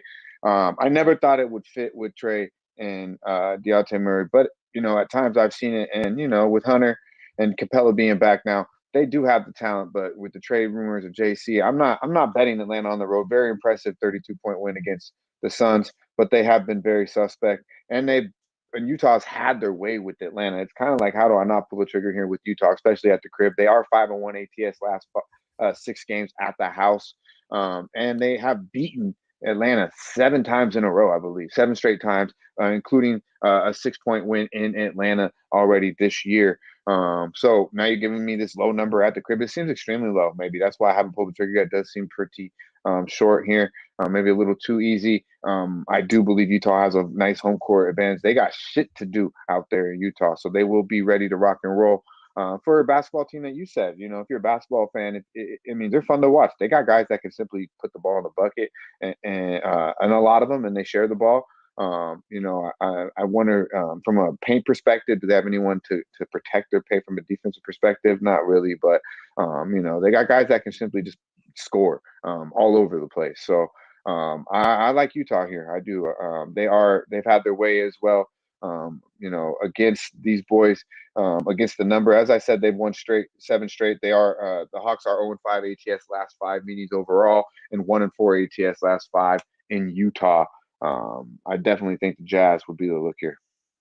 Well, you can get them at a pick'em money line now. That's how far That's it's crazy. What's going on here? You can get them at -110 on the money line, or you can get them -1 at -105. What would you prefer? And nobody's out for Utah? No, I believe that this would be sharp. Just sharp money. Yeah, because I look at it. I mean, 53% of the tickets, so it's pretty even there. And then you got 87% of the cash on Atlanta. I'm shocked that people expect Atlanta to do what they just did in Phoenix. I am surprised. But BJ says this is an Atlanta spot. The line indicates it, and the money tells me what I need to know. And yeah, this is a tough one, man. I'm shocked by it. But what was the you said it's a pick'em -110? Yeah. Yeah, let's rock and roll. All right, Dutch is on the Jazz at -110 money line. Jazz money line -110. Very thankful for these Fridays to cap with you, Dutch. Thank you for putting in all this work for us here to guide us towards the cash. And I need the guidance badly. Let's review all action here. By the way, Bobby Boucher, he gave us the Bobby Bomb play of the day, and that was Celtics first quarter at -3.5. I'm saying that out loud because Dutch moved on the Suns first quarter, and I want to join them. So I've forgotten that Bobby gave us that. But that was something. I like Bobby Boucher too, but Yeah. Fuck the waterboard today, goddamn it! Hey, fuck that little motherfucker today. Nah. If I lose, at least you win, motherfucker. All right, but I want to win, goddamn it. Yeah, no, I hear that, and I was going. I want to join you on that spot. By the way, we're going to do a quick review of NBA, but we are doing a Super Bowl squares, and we may do multiple cards because this first card is just $10 a square, and I want it to be at least 25, even 50. So we'll let this $10 one sell out, and then I think we'll do another one. We are doing Super Bowl squares. We're going to be live on Sunday, big live bet stream, 9 days from now for the game, and we are doing Super Bowl squares. So this is $10 each. The first one, you can PayPal or Cash App us. The Cash App is money $ Pub Sports, and the PayPal is at Southtown 101. So maybe Jose can pop both of those there into the chat. But we are going to be doing Super Bowl squares here. Super Bowl squares. This year. So the first one will be 10. I'd like it to be higher than that. Let's review all action here. Hornets, Pistons stay off. Kings, Pacers stay off. Dutch is on the Wizards -3 at -110. And I do have interest in the Blazers early in that one. Dutch is on the Suns +9.5 in the first quarter +3.5. Ron Crawford spreadsheet play today is the Suns +9.5. I am interested in that first quarter, even the first quarter and first half. Then, do I just say this will be the last NBA betting day of the season and put a bunch of money on the Raptors? I don't know. And I feel like when I take bigger risks and I reach, and I'm trying hard not to, but I do think the Raptors should step up here. By the way, Joe Yurkovich also on the Jazz. There is our guy, Razor Sharp Picks, has been capping horses all morning for our big Saturday horse show, but Razor's got a big show tonight, and that game right now is the one that we were just discussing. That's Celtics Suns. That's our live bet stream here. Raptors and the Rockets team total under that our guy Nutflush talking about. I'm going to take a good look at those right after this. Dutch is on the Magic +4.5 -107, and I'd like to be involved with it. Then I have some interest in the Philadelphia San Antonio under. Mike M being on the over, or showing us the trends of the over, is interesting. And then Dutch is on the Jazz money line along with Joe Yurkovich here. And that is it. There is our show. Follow our guy Dutch Boy Fresh on Twitter, and he is the star of our NBA Pub Hub from Monday to Thursday. Dutch, thank you for making the time for us, my man. And Dan Kelly says $100 squares seems right for these gamblers. Now we're talking. There we go, DK. Yeah, no, I didn't. I would not have. Not that it doesn't matter what I've said. I can't prove nothing, but I would have said don't do a $10 card. Money speaks, baby. It's probably Jose's idea with the $10 thing. Because everybody bring $10. hey, if Jose gets a slap fight at the strip club, he can have anything he wants to do whatever he wants. Oh man, you see that shit about Kyrie though, bro? Like this motherfucker weirdo. I swear to God, so talented, but so fucking weird. Now he wants to get out of Brooklyn. Like he can't make up his goddamn mind. He woke up on the wrong side of the bed, man. Yeah, it's tough to be a fan of his, and I'm not one, so I don't need to worry about it. That's crazy. Dutchy, great work today. Any last words for the Cappers supporting the show? I appreciate you, Jim. Let's run it up tonight and on all the weekend as well. Shout out to everybody in the chat. Stay fresh. There he is, Dutch Boy Fresh in the house. We have reviewed NBA. Let's review college basketball. Taint play of the day is Harvard +3.5. Spreadsheet play of the day is Harvard. Bobano is on Harvard +3.5, and I'm on Harvard first half +2 at -110. That was a bet that I made later. I didn't bet that at midnight. I bet that, got to be like around, I don't know, 8 or 9 in the morning. I'm on Dartmouth money line, nervous about it. Bobano's on the over 139.5 and Brown Dartmouth, and our nasty Nate is on Brown. And Joe Yurkovich says Harvard Taint, I'll bite. Eastern Michigan a +11 for me. Bobano got Eastern Michigan a +11.5. Bobano's on Cornell +3. He's on Pennsylvania team total over 79.5 and the over 145. Nunya says, bro, we all gonna be watching Harvard early. Yeah, you know that, man. That one pops off in 3 hours and 3 minutes. I'm on St. Peter's +7. I bet that midnight. Bobano's on St. Peter's +6 at -122. I got Fairfield +5 at -110. It went to 5.5 and it's come back, but Bobano got the 5.5 for Fairfield. He's with that. Manhattan for Bobano at +5.5. He's on Mount St. Mary's +16.5. He's been very good fading Iona so far this year. The coin currency play of the day is the Billikens money line. I'm on the Billikens -3. But the fact that all this money's on, let's just do another check on the Billikens here. See if I have to buy out of this bitch. We have the St. Louis right now has how much of the cash? There we go. 78% of the cash and 78% of the tickets and 93% of the cash. 78 and 93. Now let's go to the odds here, because if it's not moving toward, I'm a buyout. I'll buy out. I can't handle this. And we have threes back on the board. That's interesting. Pinnacle's moved it. Now it's juiced to -114 on the 2.5. Maybe that's enough. I need to see movement towards him or I'm going to lose it. Cashman says he'll do 50 or 25. North End says for $10, just have one winner. That makes sense. Dan Kelly says if it's $10, should be a final score payout. Yeah, we can't. There'll be more discussions here because but we can have a card for 10 and a card for 50 and a card for a hundo. But I understand if you're going to put time and energy into something, you need to have cash on the line. So I can understand everybody's grievance. Niagara -4, I'm on. A little fishy, but I'm on it. Bobano's on the over 129.5 -110. Coin's with me on that Niagara -4. He's also on Boise State +6. Tommy Gunn is on Boise State +5.5. But that was a stay off for Bobano and I. Mike M pimp slap play of the day. That part of your hand is what you use. 133.5, the over 133.5 in Kent State, Akron. Bobano's on the over 132.5. Sammy Culmer and Dennis Garcia are on Kent State, and I would like to join them. I'm going to spend some time on that. I think that is it's going to be a fun game. But am I going to sit here and say Akron's going to trash them after what they did against them last year when they beat them up so badly, and then they're coming off a spot where they shot 66.7% from three? Bobano's on the over 130.5 in Fresno, UNLV. He's on Air Force +12 and the over 133.5. I got Air Force +11. Yeah, BJ, I love it. I love that Kyrie did that. That's what you get for he does the same thing with every team. He wears out his welcome and he demands a trade. And I don't know who'd want him at this point. I really don't. But he's got a ton of skill, no doubt about that. That is our show for today. Thank you guys so much for all of your support. We truly have nothing without you guys. And Dan Kelly says something about squares. Be sure to differentiate between fourth quarter and final score, and overtime can cause a payout situation that you don't want. Mike M says Friday night cocktails. I'll jump on and toss some bets around. I love it. JPZ says he may ride the cantankerous pimp slap play of the day.